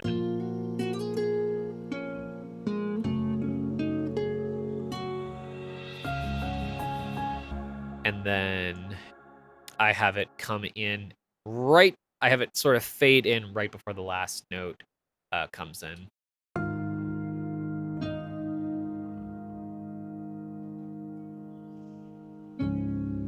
So it comes in right before that last note, kind of like fade into it and have that last ambience as it goes out. So that's all that's going on there. I don't know what effect this is. Oh, it's just EQ. So I guess I just wanted to cut out some of that low end of this particular file. We'll talk about mixing in a hot second, but let's finish going over the orchestration of everything. So we don't need this here anymore. The last little section here is effects, and by effects, these are mainly sort of little ear candy things that I add in to add a little bit extra atmosphere, add extra interest, kind of just a little bit of extra spice to throw in to make it not so sterile of just being instruments, because I like throwing a little bit of like electronic elements here and there. So the main thing here, there's not really too much going on here in terms of effects. I think there's only really, yeah, there's only really 3 things, which is me being very tame in the well, actually there's 4. I think there's one over here as well. So I think it's this one. But that's me being very tame here. But the main thing that I've been using in a lot in a couple of things, I say a lot. I used it a bit in the song that I put out, The Moments in Between. It's on my SoundCloud. I use this exact thing in the same exact style that I did there, and what it is it's just a preset. It's just a decent sampler library by Venus Theory. I think it's called like Organic Orchestra or something like that. I can actually just pull it up and just look. It is called Organic Orchestra. Yeah. So, and all it really is just kind of these sort of squeaky, very light, soft sounds. If I were to play it, just want to make sure I'm not also playing the piano at the same time. It just sounds like this.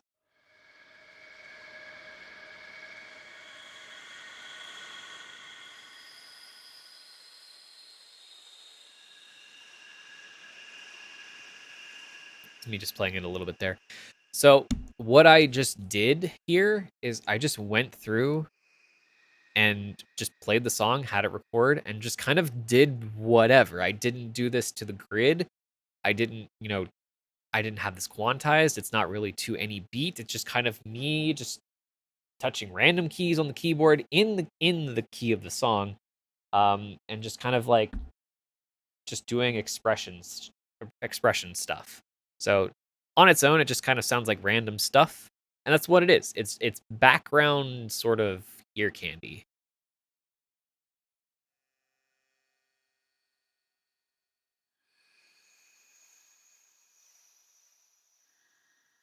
It adds on top of the ambience that was happening there. I'm actually going to uh, am I able to reset that? No. Damn. Sad. Well, it's fine. But I'll just make this a little bit louder so you can hear it. But just like these random sort of little things. I call them fairies. That's just kind of like the thing that I've been calling them, is just like little fairies. Um, and there's nothing in particular that I'm doing here, just kind of playing random stuff. And I'm doing it during like particular sections of the song. So like during the swing section, this is what's going on. I have a lot more going on. This is a lot more energetic. This is all just played in like almost essentially randomly and just by feel, by ear.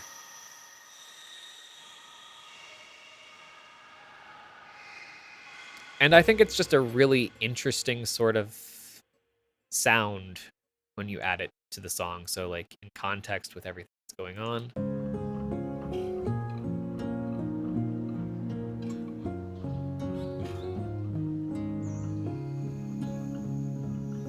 It's kind of like a little bit of magic slightly.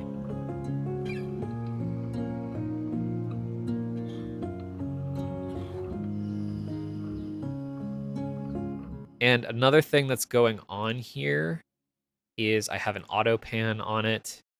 So what it's doing is it's slowly spinning around the stereo spectrum. So it's like kind of slowly spinning around your head. So yeah, it's just never in one spot. It's always just kind of like slowly moving around, kind of doing like whatever it wants in the stereo spectrum. The other like major thing that I have in terms of like effects, I guess, is this pad that comes in during after we've done the first two motifs of the song and we go into it's like the transition into the swing section. We have this pad here.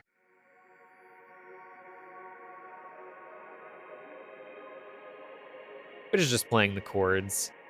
Just kind of adding a little bit of extra whimsy, a little bit of extra energy to this section, kind of building to the next part.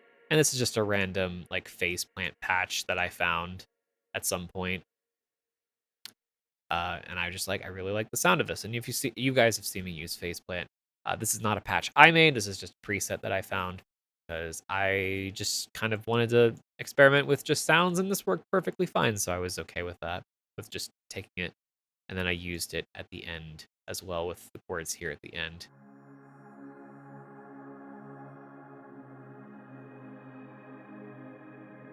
And it just adds a little bit of extra kind of like whimsy into it. So I'll play it with it, and then I'll like remove it at some I'll play it again with it gone, so you can like hear like what it's doing.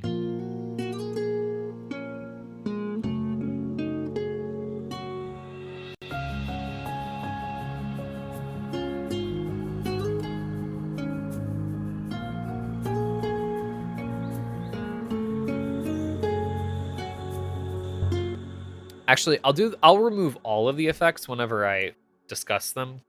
Because the last thing I want to go over is this, which is just a contact patch that I had found from Cloud Supply. I just kind of liked it. It's on one note. That's all it's doing. But it sounds like this, and I felt like it was just an interesting sound to include on top of everything going on here at the end. Very, very quiet in the background. But like in context with the other effects, it all sounds like this here at the end.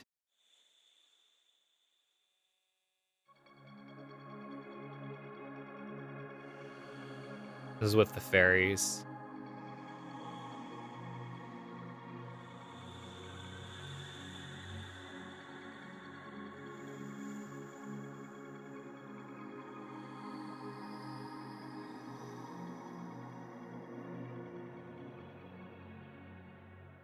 It's just a very subtle effect there. This is in the context of it, and then I'm going to actually let's just mute it. So these are just the instruments with the ambience and like the shakers and stuff, without the effects going on here.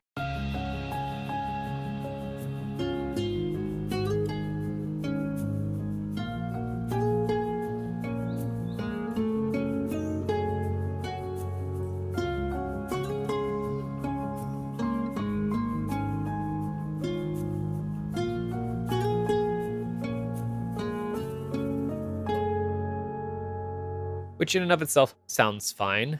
There's nothing wrong with that as it is. It's just the guitars, the piano, shakers, cymbal, double bass, adding some low end to it. It's perfectly fine as it is, but I just like adding these extra little effects. So again, this is without.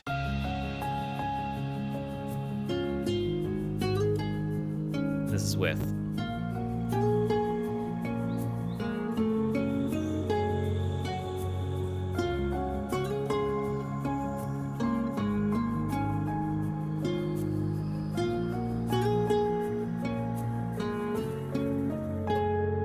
It's such a subtle thing, but I really like doing that kind of thing in this, just because it takes something from like 95% to 100% for me, and I just love that.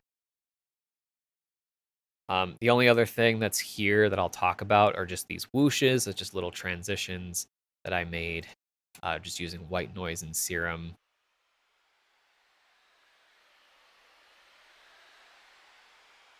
It's very quiet. This is a longer version of these ones, so they're exactly the same. But you'll notice it whenever it kind of transitions from the one section into the next with this.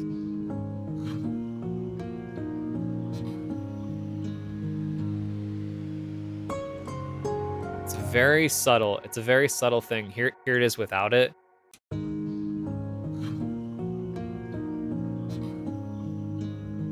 You just go right into it. There doesn't really feel like there's a transition, but with this, it's so subtle of like, it adds like this sort of, there's a little bit of a wind coming in that builds you into the next section.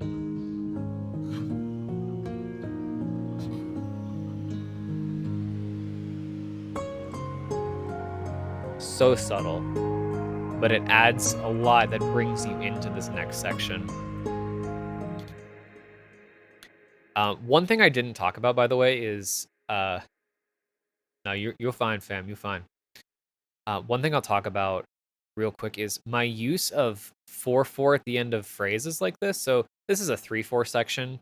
This is going back to we're kind of backpedaling in terms of what we were talking about, because we already talked about like arrangement and songwriting and stuff. But remember how I said the section is in 3/4? So 2, 3, 2. I don't even know if OBS has my voice in line with the music, but 2, 3, 1, 2, 3, 1, 2, 3, 1, 2, 3, 1, 2, 3, 4.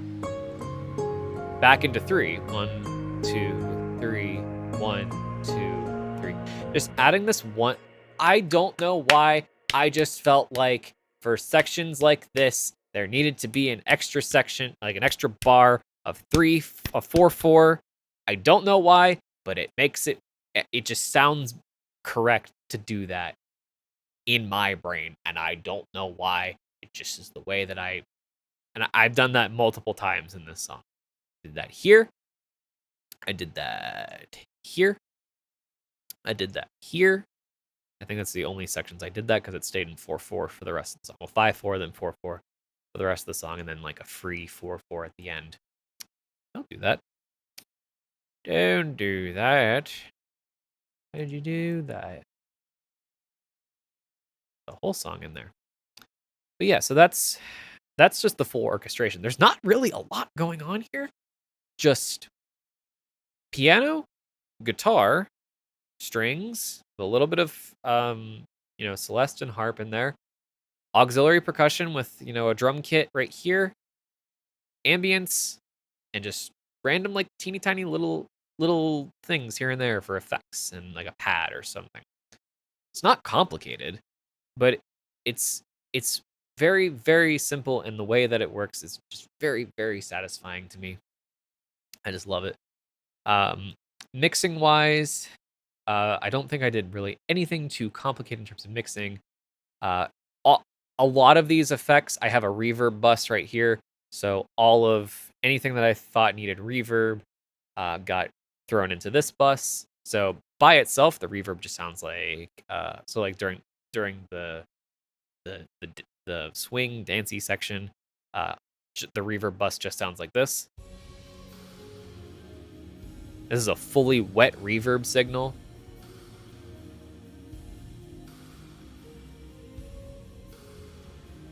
And I just like brought this in with the dry signal, which the dry signal would be this.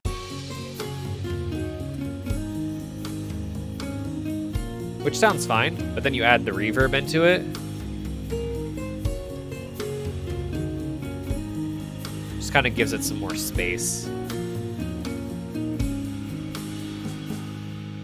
Which is very nice. I'm using, by the way, I'm using ROM, which is a Native Instruments plugin. It's slowly becoming my favorite reverb because it just sounds so dreamy and so nice. I just love it. I love ROM. It sounds so dreamy. It's not the only reverb I would use, but it's like my go-to, just the default settings for a very washy, dreamy reverb.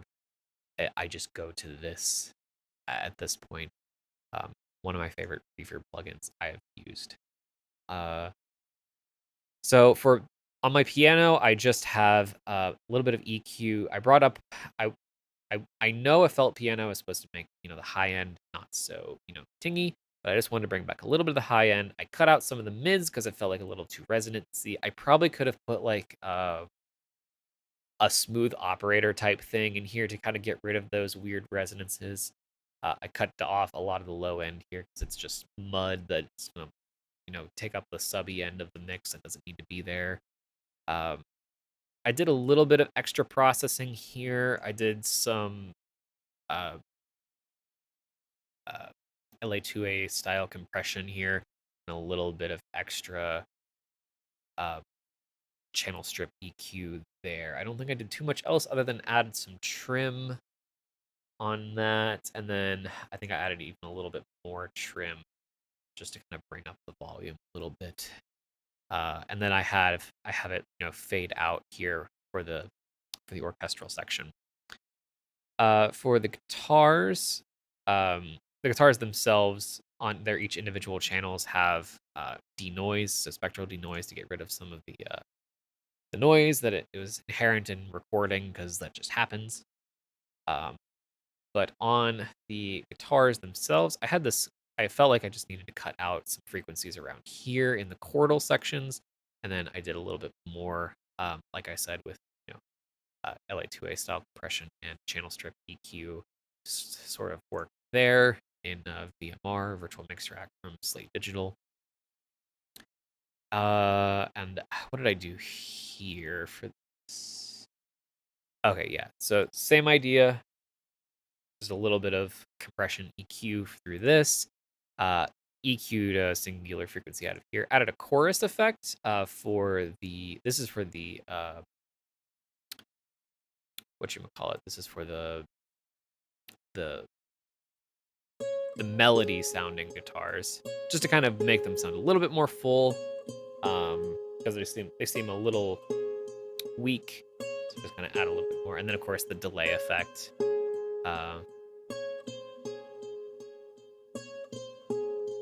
Right there as well. I don't think there's really anything else in terms of effects on the guitars. other than I used some guitar denoise to get rid of some of the squeak that is inherent in my playing because I can't play guitar, and then I have some broadband EQ that I'm doing on all of the guitars, which is just adding a little bit of low end, adding a little bit of sparkle there. And this auto pan is happening during the what I was talking about with the delayed section where they're just kind of the two solo guitars are spinning around your head. That's only on during this part of the song. You can see I have a automation that's like it is off, it is now on, it is off, sort of thing going on there. So that's with the guitars. The strings themselves, I don't believe have any extra processing on them. I don't believe. I don't think they do. These are all just like individual presets from the Reason Rock plugin, from just Reason in general. That's pretty neat.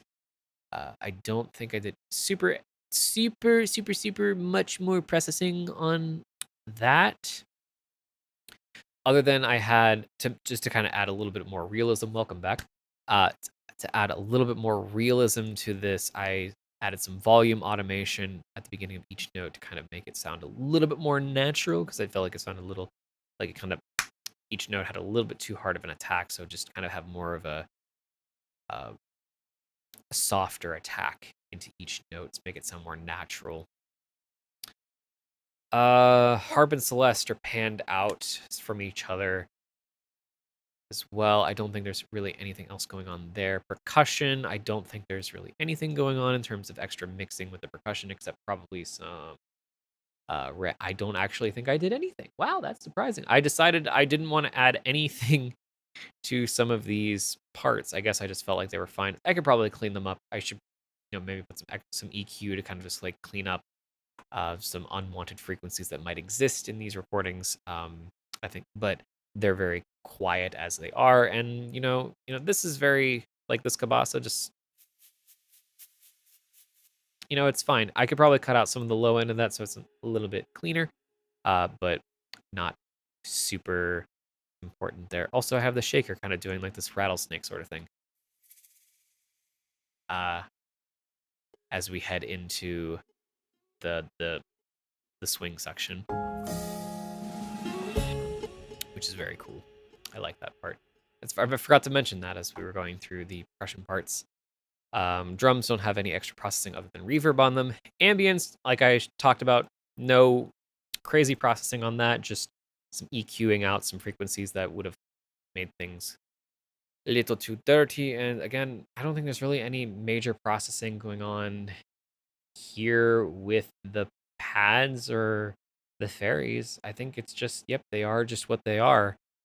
Nothing else going on there. I think, well, maybe the fairies might have had the auto pan, which is not a mixing thing. So mixing wise, not very complicated mix, just kind of cleaning everything up and making sure it sounds good together and adding some oomph where it needs to go. So that's the mixing process, and then mastering was just the last part of it, which would just be me rendering out the full project to an audio file like this. Going through, and I had some volume adjustments that I wanted to make throughout, just very slight volume adjustments to make sure it's relatively balanced. And then mastering is the process of bringing up the song to be loud enough for streaming or loud enough for the radio. It's just basically getting everything, because you don't want to be working too loud when you're mixing, because you could start clipping. But what this process does is it adds some basic compression on it, and some basic EQ. It's a little bit more complicated than that, but it essentially takes the song and gets it loud enough, and kind of glues it together for the final package. I cheated a little bit here. The process of this. I do want to remaster this and do like a professional thing whenever I go through and do this correctly, but I did a very hard and fast, dirty master. I put a limiter on the master bus, I think at -2, relatively at -2 dB, and so anything that hits it at minus 2 dB, so the top shelf is at 0. If anything hits minus 2 dB, it won't go louder than that, so it's not clip. And then the only other thing here is I used Ozone for the mastering section. I used the Master Assistant because I was like, I'm not good at mastering, so we'll just use this to get us in a good ballpark, where it just listened to the mix and then just kind of had some recommendations about how to go about the mastering part. And then I just kind of like went through and did my own alterations and adjustments based on what was already here. And that just brought it up to be loud enough to post, loud enough and oomph enough to post online. So that's the full process. That's it. There's nothing else to be said, actually. I think I've gone over literally every single detail of this, and we've done it in about 2 hours. Imagine that. Um, so yeah, does anybody have any questions about anything at all that I hadn't gone over? Because I am willing to answer anything about the songwriting process, the like kind of, turning the idea into music, uh, songwriting, arranging, orchestration, recording, the recording process, which I didn't really talk too much about the recording process, but everything in this was recorded in almost live. Not everything, except for like the strings weren't recorded in live. That was like fully MIDI. The piano, even though it's MIDI, was played in live. Guitar was played in live as well. A lot of the percussion was played in live or recorded in live. Um, Obviously, the ambiences are just ambiences, and the fairies were all recorded in live. So it feels very organic because of the fact that I played the majority of it into the program. So the only thing that like really was recorded was just these random auxiliary percussion stuff and the guitars, which I went over a little bit over the recording process of that. So yeah. I talked a little bit about mixing. I talked a little bit about mastering. For the main instrument, why did you choose a piano and a guitar? So I originally had came up with the melody on the piano, which I need to go back and do. So if I want to be able to have piano, I need to turn back on the piano. I just been playing a lot around with felt pianos recently. I'm playing a lot around with piano tech recently, and obviously, like one of the big main ideas of this is, is it's two instruments bouncing off one each other. It's the relationship between the two instruments. Um, if I were to say the actual reasoning behind picking certain instruments, um, you could break it down to essentially this is a song for Ash. It's uh, a song basically representing the two of us. So there's two instruments. It's a duet.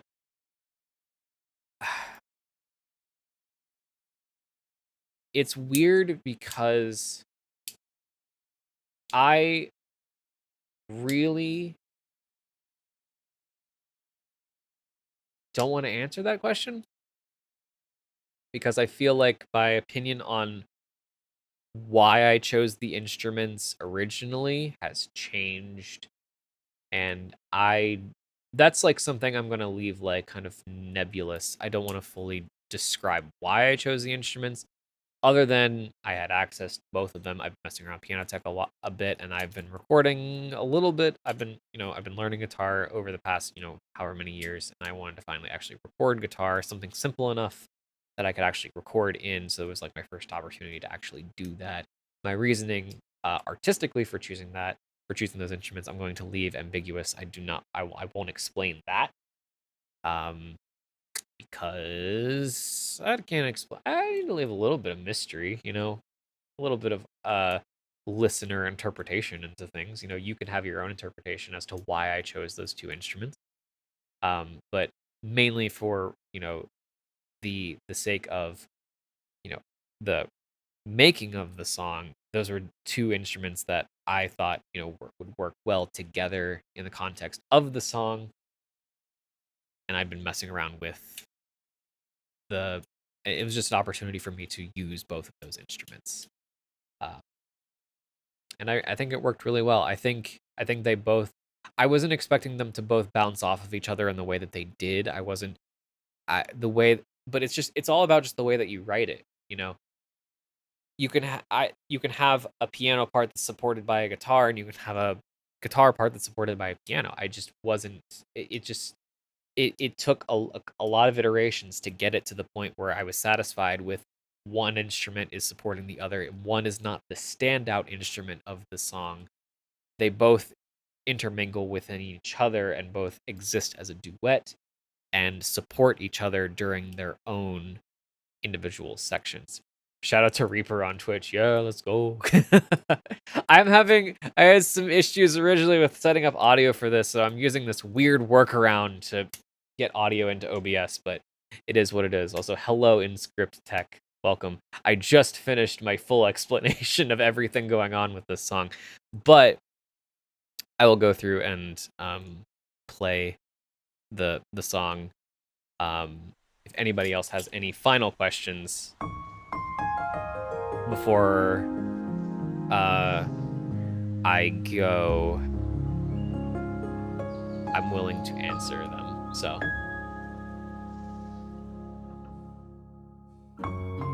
but we'll just listen to the song.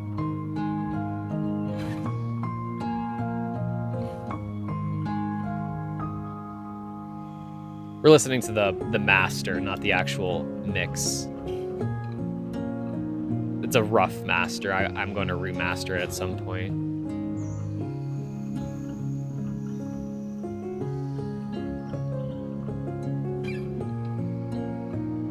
I have no questions. Have I answered all of your questions, sir? I'm gonna feel really sad about it. I use Spectral Peaks as well. Underrated feature. I use it a lot for editing dialogue. I work on a video game, and we have dialogue for a lot of different characters, so it's very useful for me when editing dialogue.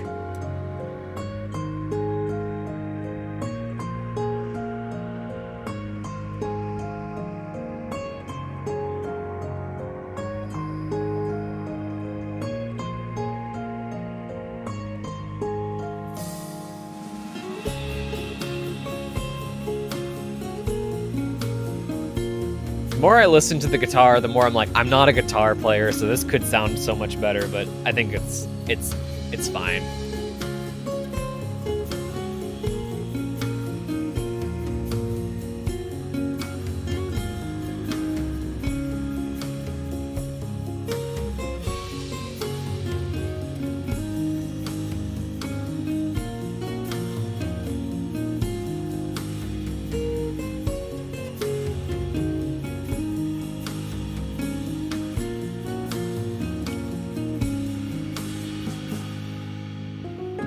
Yeah, I need to do more. I need to get more into like editing podcast stuff.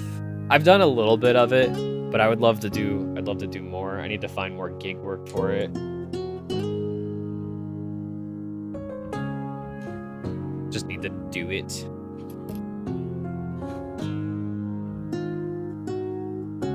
My main gig is like sound design for games, but I do a little bit of composition as well.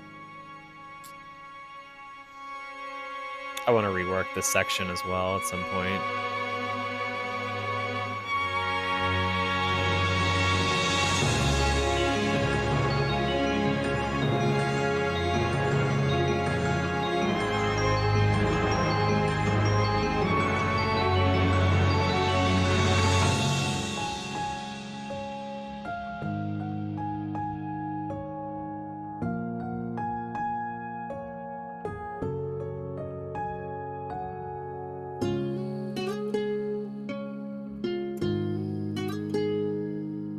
A little bit of both. I'm trying to get better at implementation, but it's a learning process for me.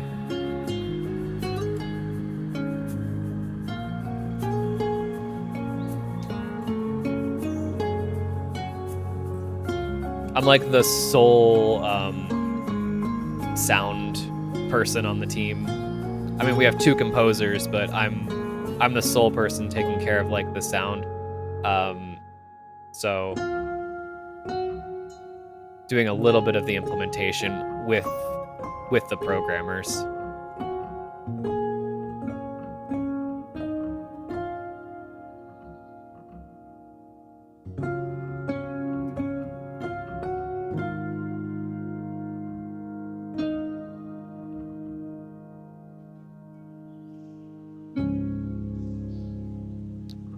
But yeah, this was a song for my girlfriend for her birthday.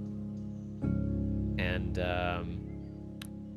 she decided to leave the stream to go watch Critical Role instead. I'm kidding. I'm messing around. She's probably watching the VOD, like gonna kill me for saying that. I know, okay, I know. I don't care. But yeah, that's the song. Neat. I'd love to get into game audio. Do you have a reel? I do. It's not good. I have a reel that I am currently sending. I have a reel that I'm sending around to different people, but it's not public right now because a lot of my work on the game hasn't been publicly shown off yet, so it's still just kind of like quote unquote NDA. I'm not under NDA, but it's like I don't want to put out a reel of like features that we haven't shown off yet. So it's kind of sucks because I haven't had, my work on the game be really shown off too much, but that's why I have like I need to rework my reel. I'm trying to find more just like things to put on it. I am baby in terms of like trying to get a gig in all of this. So how do you choose footage for your reel? I don't really have a process. Just kind of like things I've worked on recently. I need to do a couple more like redesign sort of stuff to do some things that are getting outside my comfort zone that I haven't really done yet. But I'm working on a couple other projects right now, so I will redo it or add on, more likely redo it at some point in the future. I'm still building a website for portfolio. I have a portfolio website. It's awful. I'm rebuilding another one and like actually getting a web domain for it so I can actually host stuff, doing it through Squarespace actually instead of doing it through random other site builder that was just free at the time. I'm, I'm in the process of getting everything together. It's all happening. I'm not like fully out there, but I'm just like I'm working on it. Everything's happening. I just need to do it. Just need to do it. But I have like other things I want to do, but I need to do it. So it's like that's whatever. But yeah, this is just something I made for fun. I will sometimes make music on the side. I want to make more music, but I don't have time. Is your design work in Reaper as well? Yeah, I switched over to Reaper last year for my sound design and audio editing work, and this is like the first like full-on song I've actually written in Reaper. Most of the songs I've written before were in like Ableton Live, or I think I wrote one in Pro Tools when I was in college because Pro Tools was the thing that we were using in college, and I got certified in using Pro Tools, and then I don't use Pro Tools because it's Pro Tools. My first thought was actually FL Studio 11, and then I went and kind of meandered over to Ableton because it was a little bit more of what my workflow style was. It doesn't really fit the sound design workflow. I mean, some people make Ableton Live work for sound design, but for everything that I've seen with Reaper and the amount of infinite like customization that I've done to my own version of Reaper to make it kind of just like work for me instead of me trying to like get things to work. The amount of things that I can do in Reaper that I can't do in other programs with like the customization of like the actions and scripts have just been mind-blowing and just make my workflow my own thing. And that's why I really like Reaper so much. That's why I recommend it to my friends when they ask about audio programs at this point. Because it's cheap or free, whoever you ask, but it's cheap. Like I bought it because I care. Um, so yeah, so that's the song. I'm working on a couple other things. I have a couple other ideas that I want to get onto paper, essentially, and potentially release them as an idea. But this is just one thing on top of a couple other ideas that I've written in the past that I might want to bundle together in sort of like an EP album sort of thing, because I haven't actually released music for a while because I've been working on other things. So yeah, I get that. I literally can't move to anything else. Everything is a custom action, no going back. I mean, there is so much there is so much customization that I've set up in Reaper that I'm even like, thank you for the follow, by the way. We've been waiting. You've been waiting. I know other people have been waiting for me to write music. This is probably not the music that you expected from me, RBK, because you were probably expecting me to be more electronic stuff, because that's what I started with. I started with electronic music. I still want to do electronic. I still have like a couple electronic music ideas, but this is something me just kind of taking what I've learned over the years and through college and just kind of making something that's more of a hybrid between two. Well, it's not really a hybrid. It's more traditional recording sort of thing with piano, guitar, which I wouldn't have been able to do before college because I just was dumb and didn't have the resources or the ability to play guitar or piano as much. I'm still not the best at those things, but I can get by on both of those instruments, which I'm I'm trying to get better at guitar. I'm way better at piano than I am guitar, but I'm still not a pianist. I'm still not a guitar player, but I can make ideas work uh when if given enough takes. You know what I mean? But yeah, I would love to do more electronic stuff as well because I really like how MIDI is set up in Reaper as well. It's so close to how I really liked how FL Studio's MIDI piano roll was set up, and I really that's like the one thing I really always loved about FL Studio was this piano roll. I know some people are like a little iffy on the piano roll. I love FL Studio's piano roll. It's like the one thing that made songwriting like so easy to do. I could just draw in things so easily. I feel like I can do that in Reaper. To not as smoothly as I can in FL, but basically like almost to that point. Because in other programs like Ableton or Logic or Pro Tools, uh, drawing in MIDI is just so much of a hassle. And to be fair, Ableton made it a little bit easier, but still, I just prefer how it was in FL Studio when I used it.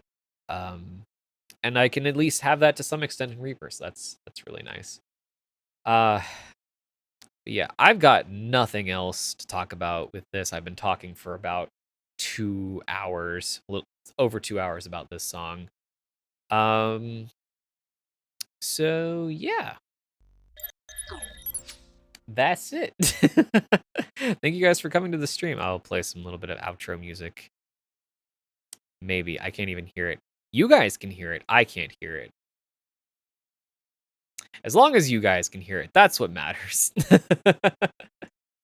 But I'm gonna find someone to raid real quick. I don't actually know who's live right now. But yeah, thank you guys so much for being here. It was really nice to go through and just talk about the song. So yeah, I don't know who to raid. There's a couple people live. I don't know who to raid. Well, who's been like good to meet you. See you next time. Yeah, thanks for stopping by. I'm sorry that you came in like as soon as I had finished talking about this song and like all the process that I had went through with it. But yeah. I will be doing more stuff in the future like this, hopefully. I do play games a lot on here. I play like random games that I feel like playing, and sometimes I do a little bit of sound design stuff. I have like this generative patch that I built. I did it in Faceplant. It's a little bit further back in my Twitch.